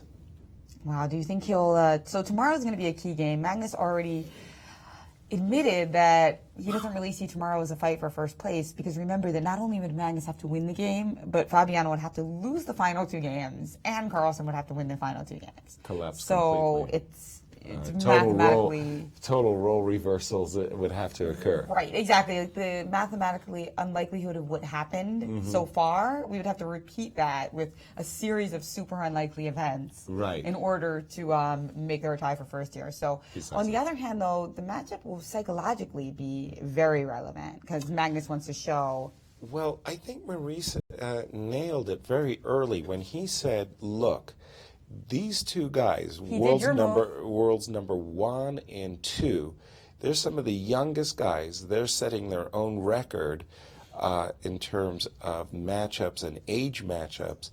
The closest I think we were able to Maurice, help me. I think it was Capablanca Alekhine, but there might have been another match that was pretty close in terms of age. Fischer Spassky? Fischer Spassky, those players were 6 years apart. Capablanca Alekhine were 4 years apart, I believe. So the rest of the matchups between numbers 1 and 2 are not really that close. Bronstein was 10 years younger than Botvinnik, and we see the moves are just going forward. Vasiljev really ought to resign in this position, but he's just making moves now. You're right about inertia to move forward. He's just lost his D4 pawn with check.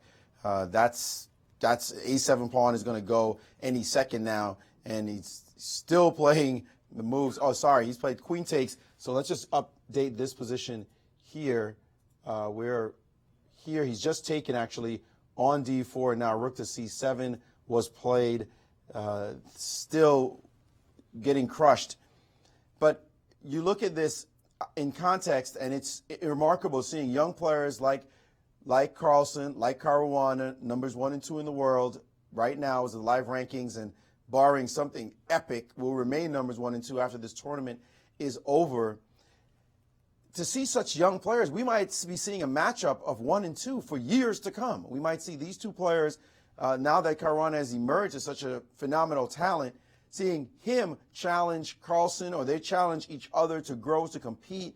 By the way, we should note that Caruana is going to be playing a lot of tournaments, guys. He leaves here and immediately goes to play a chess tournament, and I believe it's in Italy, and he plays for the rest of the year, he says, while Carlsen will be waiting to play his match against Anand, which is also not 100% certain. This guy could gain enough rating points in the next few months with Carlsen's inactivity to actually become number 1 on his own. Because now he's within striking distance of Carlsen. He could just overtake Carlsen, just the sheer force of playing all these events. So something amazing has emerged right now. And I have a question for you, Yaz. New bet. What's less likely to happen? Carlsen catching Caruana by winning 3 and Caruana losing 3, or Caruana winning the next 3 games? Which one would you say is more likely to happen or less likely to happen? It's more likely for Caruana to win the next 3 games than me for because more things have to happen in the other.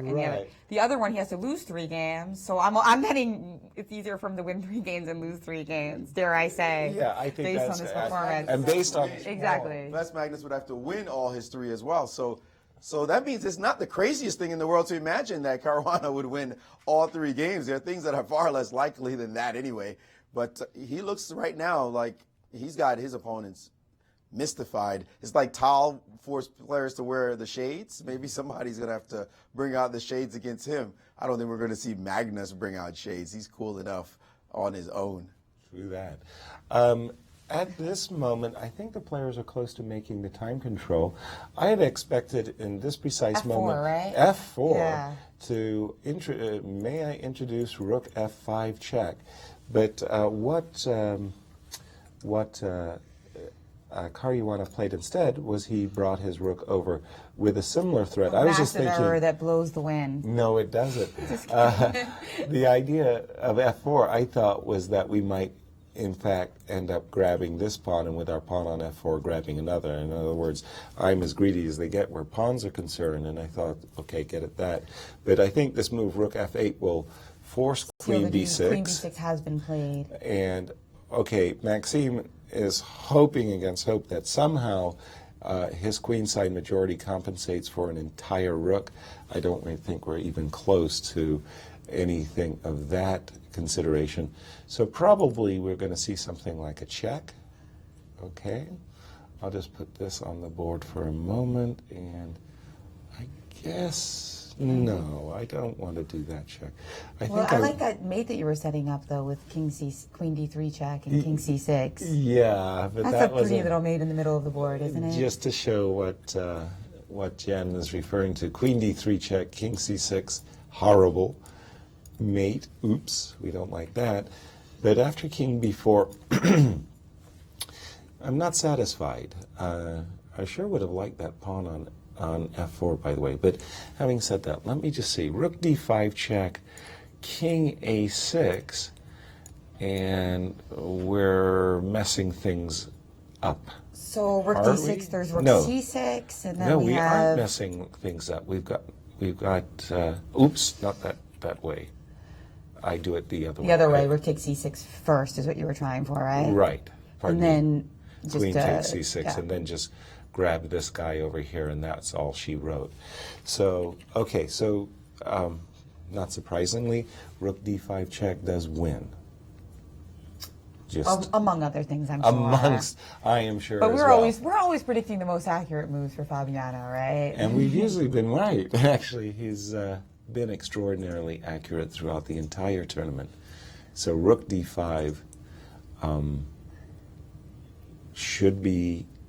We'll expect curtains. to see that on the board shortly, and we're getting a lot of tweets in about how boring this tournament is because sure. you know what's going to happen. It's just like a movie where your friend spoiled the ending. Exactly. What's going to happen today? What's going to happen today? It's Tuesday. Fabiana's going to win. It's Thursday. Fabiana's going to win. I mean, that's what it's come down to. And it couldn't be more exciting, to the contrary, because he wins in a different way every day. Yeah. In the other game that nobody has noticed, Levon Aronian seems to have somehow neutralized what I really thought was a major advantage for Veselin Topalov some time ago.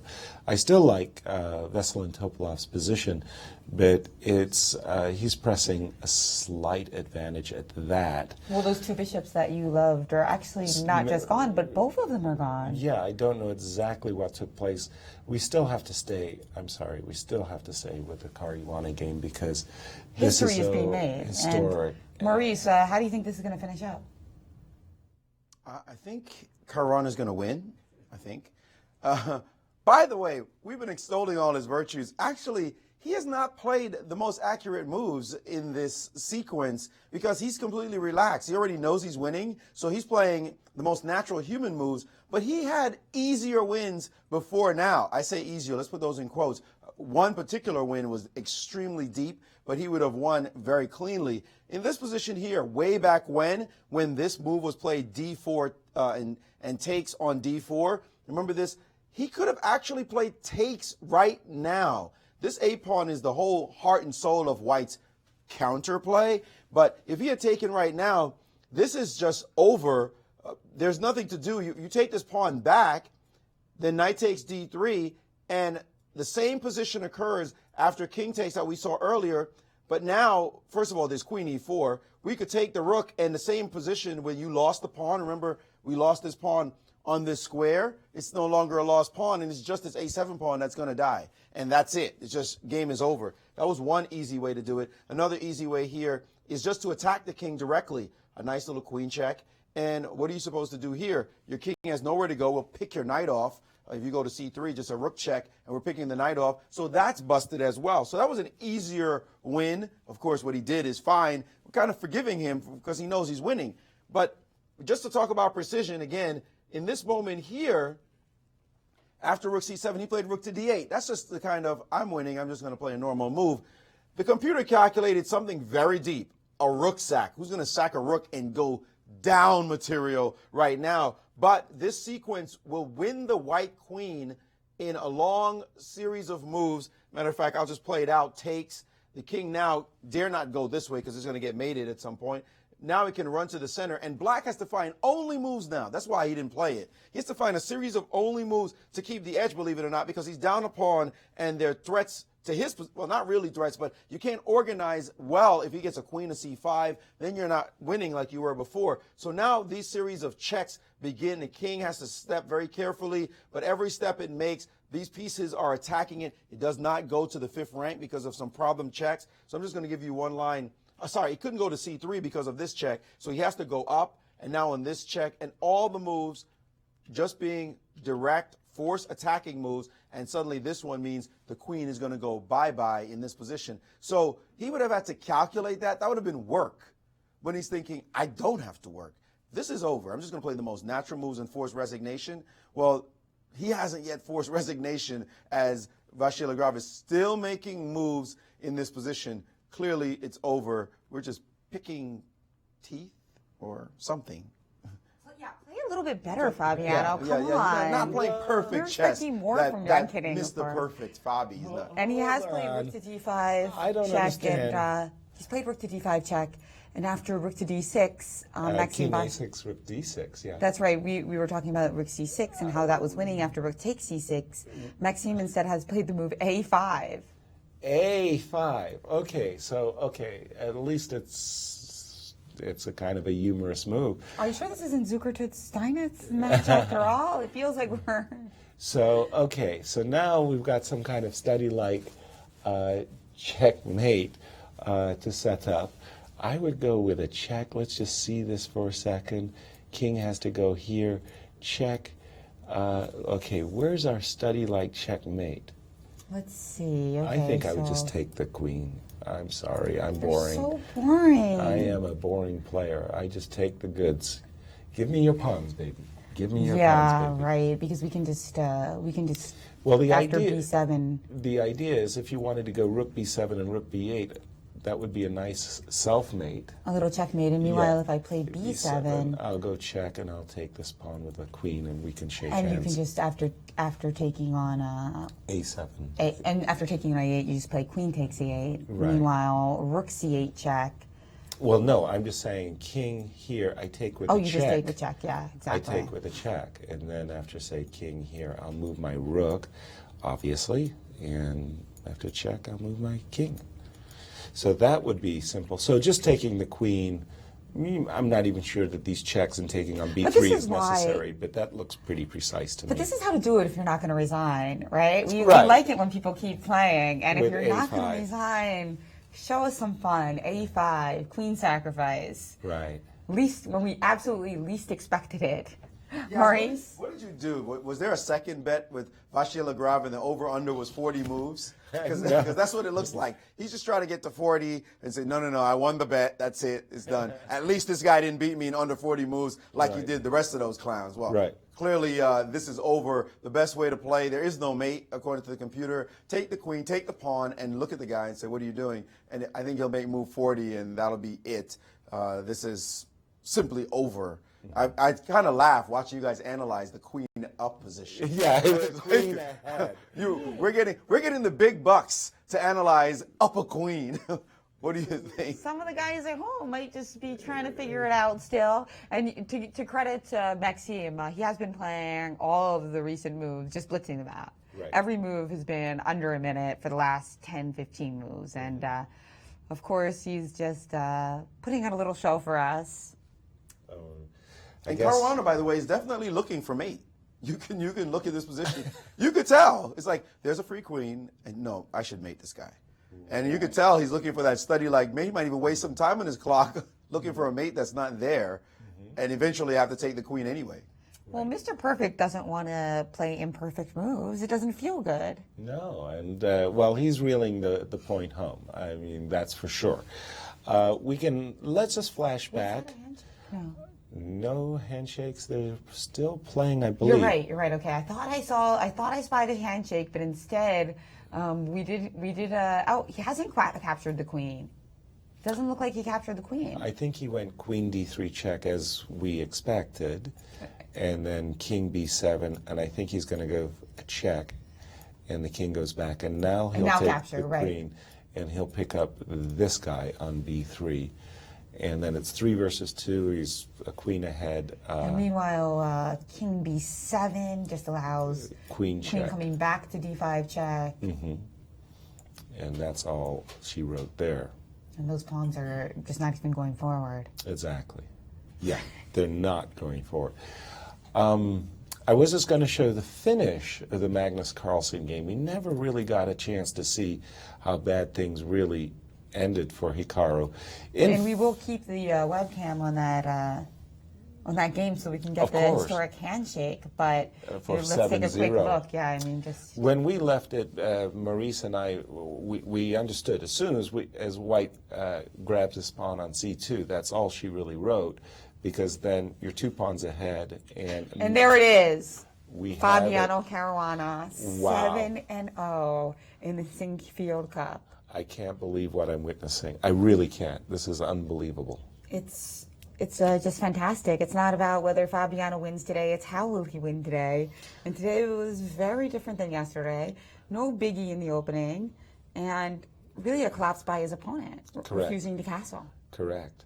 Well, yesterday my word of the day was incandescent. I just don't know what else to add to that. His play here has just simply been, well, breathtaking. And you immediately went to the live chess ratings. You're an addict. You want to see exactly what the update is. I need to know how to introduce him. 35 rating points with this victory.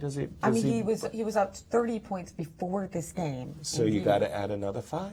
So there goes 35 rating points. And the gap between Magnus and Fabiano is closing. It's 30 points, yeah. About 30 points between these two. Wow. And they play tomorrow, so anything can happen in that game. And that's just a game everybody's eyes will be on. Oh, gosh. Fabiano Caruana with the white pieces. Can he keep the streak alive? No, I mean, it boggles the imagination. Well, what's even more exciting about that round is the number 1 and number 2 players facing off. Yeah, which is now has actually changed within the course of the tournament. Yeah. Before we couldn't say that about their last matchup. Without and question. Now we can. Well, what we're witnessing is a sea change in the world of chess. This is just simply extraordinary. You don't see this. You're supposed to gain 5 or 10 rating points after a fantastic performance. You're not supposed to gain 40 or 50 at this level. Never happens. Yeah, chill out, Fabiano. Yeah, this is just simply amazing. So they're going to come down. Let me just... Now show us the finale to Magnus Carlsen, who had kind of a quick day at the office today against Nakamura. An easy day at the office. So at this point, I mean, resignations would be perfectly understandable as the C2 pawn is falling. We see it happening. And 2 pawns up, that's all she wrote. We have these further moves that happen, and you got into a rook ending. 1, 2, 3, 4, 5. 1, 2, 3. Okay. And now this majority on the king side just marches straight up the board. And this is how he did it. He walked into a king and pawn ending with an extra pawn, and this pawn is in the square of white's king, so it's not a threat. In the meanwhile, what we're trying to do is get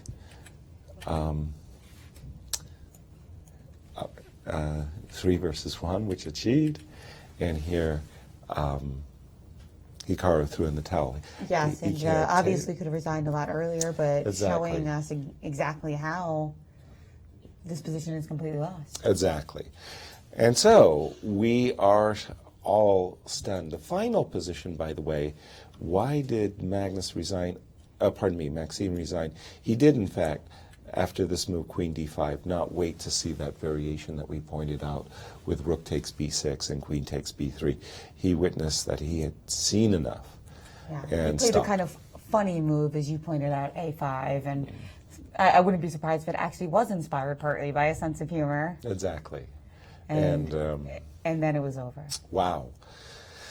So we ran out of superlatives We have, a long time but ago. I think what we now have are commands. Those of you watching, keep watching, because chess history is happening here, and really you should fly out and watch the last few rounds in person, because the Central West End is totally buzzing with this historic event here in St. Louis. Fabiano Caruana, not having played in the U.S. for 5 years, 6 years. Comes and glorious. He's going to kind of have good memories of St. Louis, isn't he? Triumphant return. I just can't even. And we do have a result in our final game. Aronian and Topalov have drawn their game. Was it a repetition of moves? We hadn't seen it for a while, and I do apologize. Both of these players have wonderful, wonderful chess fans. But it was, in fact, a repetition. But it's just that our attention has been riveted by the extraordinary exploits of Fabiano. I mean, there's nothing else to say. We're just in awe of what we're watching. Absolutely. So, as we wait for the players to come down and tell us themselves about this historic and continuing streak, tomorrow we are going to really have what could be the game of the tournament. I mean, Fabiano Caruana versus Magnus Carlsen. Yeah, and what is shaping up in the future is going to be the rivalry between these two young men and their generation of players. I've got to throw in Anish Giri, obviously Maxine.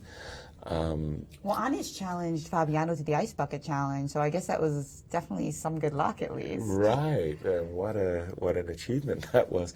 And I'm just, this generation is extraordinary. And these two players, Caruana and Magnus Carlsen, in my view, you can throw in Anish Giri and others, but it really looks like it's going to be their era And I over the understand next that several years. I understand that Fabiano is being mobbed by fans for autographs, so Right. maybe a little bit longer, Right. but Let him certainly go. worth the wait, the press and the screaming fans. So Wow. it's good to see. I'm sure he's taking it all in stride. Now remember, did he actually beat Magnus Carlsen with the black pieces? Yes. That was the Bishop's opening where he defended Bishop with takes double F7. ping pong, and Right. he was well prepared in that line as well. Right. And tomorrow he gets a crack with white. Right. How sweet is that? So, pardon me, out of the remaining 3 games that Caruana plays, does he have 2 whites out of 3? Good point, indeed. Yeah. He also gets another white against Nakamura. So that's kind of cool. That's good for his chances of getting first, don't you think? Oh, gosh, yes. But I mean, you're gonna be with Hikaru having self-destructed today, wow, it doesn't get any easier, does it? I mean, black against the world champion, and suddenly you're up. You're going to be, in the very near future, playing this unstoppable runaway. which will be very intimidating for Nakamura, even though he does have a good score against Fabiano. This tournament Which he had notwithstanding. mentioned going into his game and saying, oh, I have to beat him. Didn't work out exactly as planned, but we do have our guest. Yes, we have our guest, Maxime Vachier-Lagrave. And he's going to talk today about facing the Sinquefield Cup at least co-champion. Mathematically, Fabiano Caruana has at least tied for first in this tournament. It's absolutely stunning 7-0. And today, he beat French's #1 grandmaster, Maxime Vachier-Lagrave, who is here with Maurice Ashley. Thanks, Jen. We are with the #9 player in the world, MVL. Maxime, it's sort of become commonplace. It's like this guy is doing things we have not seen in 20 years. What is it like sitting there when you're at a good position, it looked like everything was fine, and then all of a sudden, a few moves later, he's all over you? Yeah, well, maybe I deserved it a bit because I spent too much time in the opening to try to get an advantage. I mean, because, well, normally you get this position after c5. The touch screen is not quite, okay, there you go. Yeah, with knight f3 instead of rook c1, and I was trying to figure out a way maybe to avoid knight f3 because, well, I didn't expect at all this choice of opening from Fabiano, and so... So he surprised you in the opening? Yeah. So I decided to surprise him back with rook c1, but then, fortunately, I didn't know quite all the subtleties. But still, it seemed like I had a fine position. And, yeah, here, well, I went astray with queen a4. I mean, I should just castle and... Actually, I mean, maybe it's actually slightly better for me, but I thought it was more or less equal. I mean, he can just take on d4. Why did you play queen to a4 in this position? Well, I wanted to take back with the queen, because here after knight d4, well, I didn't think I could be better even after f4. So... Well, the engine is saying that you're doing quite well here. Yeah, no, but of course I should have played like this, but, well, I missed that after queen h4 I cannot really castle.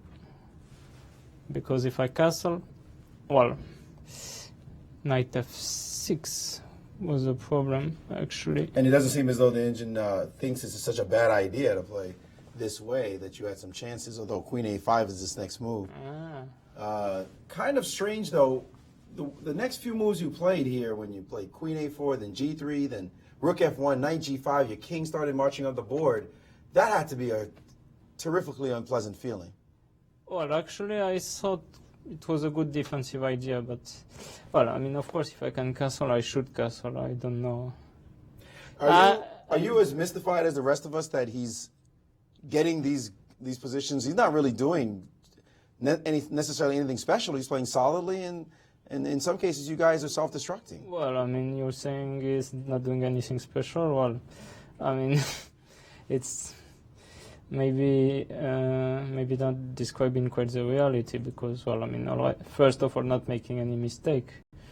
Well, I mean, of course, maybe some inaccuracies, but I'm not even sure about that. It's quite amazing in itself. I mean, after 7 rounds and punishing every player with so much power, I mean, it's something I've never seen in my life, simply. I mean, we are going back into our memories, and we're a little bit older than you are, trying to remember some of these magnificent performances. Yeah, but I mean, I think it's the most amazing one I have, I think, in the history by quite a margin because, well, it's not like anybody blundered so badly against him. No, he just played better than all of us, and I mean, no, really, I mean, this is something I've never seen before.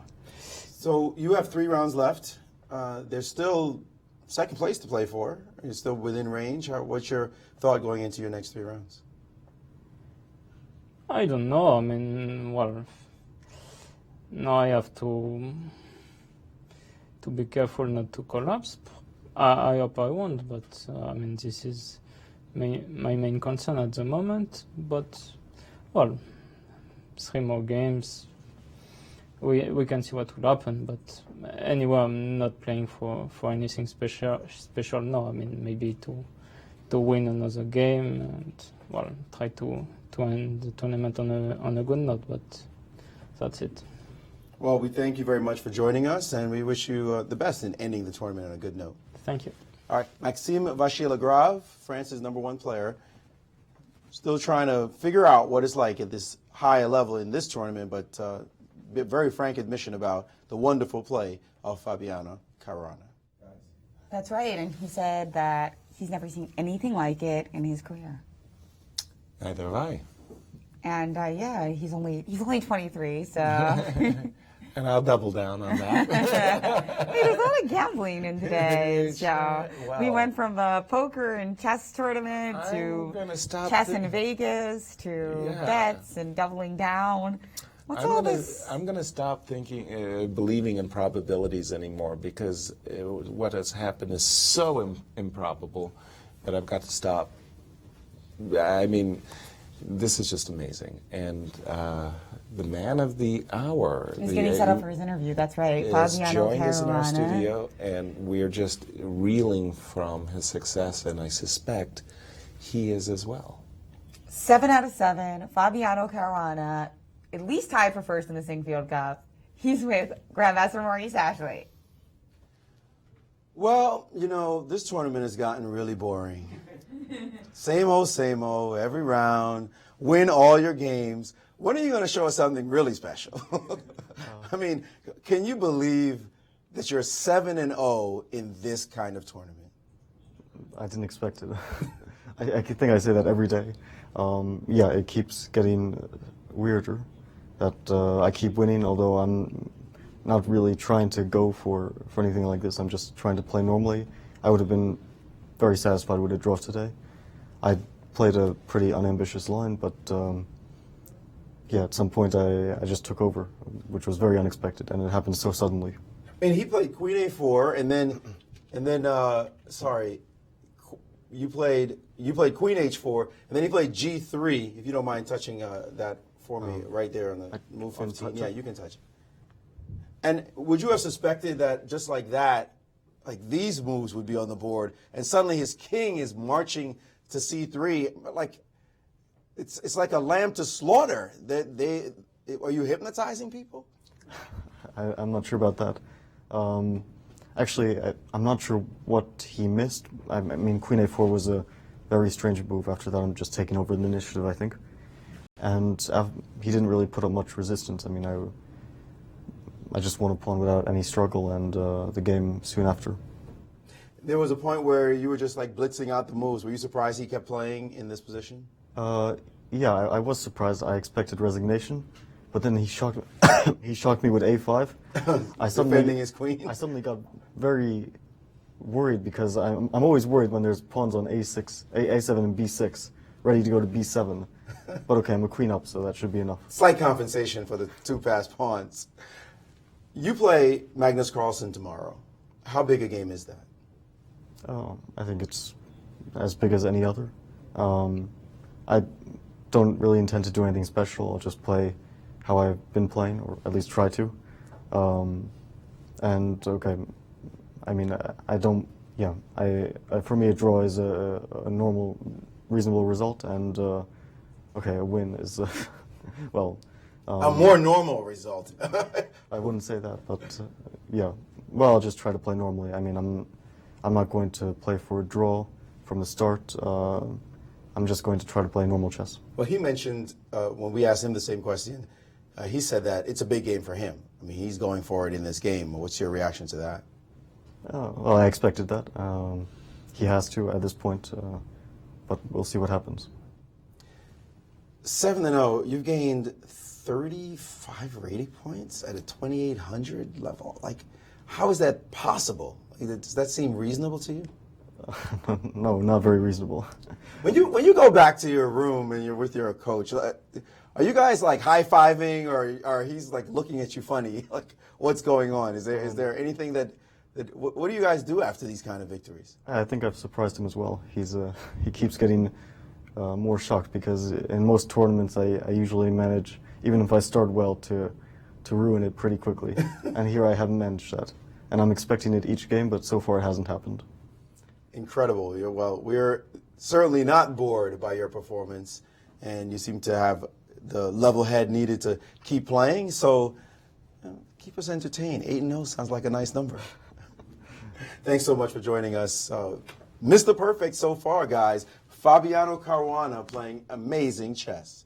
Guys? That's right. I think a new book title, Normal Chess by Fabiano Caruana. How to play decent.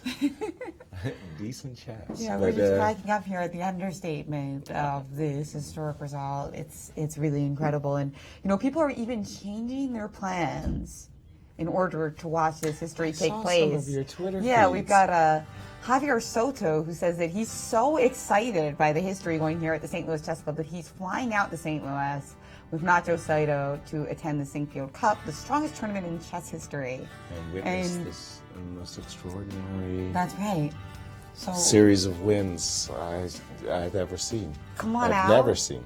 We are going to be with you every day. There's 3 more rounds here at the Sinquefield Cup. Final thought from Maurice Ashley about history in the making here at the St. Louis Chess Club. The most remarkable thing to me, Jen, is just how cool, level-headed, and modest this kid is. He's not bragging. He's not saying that I'm the best, I'm number 1, I should be doing this. He just feels like I'm playing regular moves. I'm trying to play chess, and the opponents are just giving him points. It's remarkable. Both he and Magnus, when you talk to them, you see the modesty. They're not pretending to be the greatest things in the world. They never brag. They never boast. It's wonderful to see the 2 finest chess players of this generation have that kind of self-effacing style and yet be killers, absolute killers on the chessboard. And we get to watch this live in person. That's bananas. And second of all, to see them face off tomorrow in what's going to be an epic game. Magnus trying to prove something by defeating Caruana, and Fabiano saying, I'm just going to play chess. I'll be ready.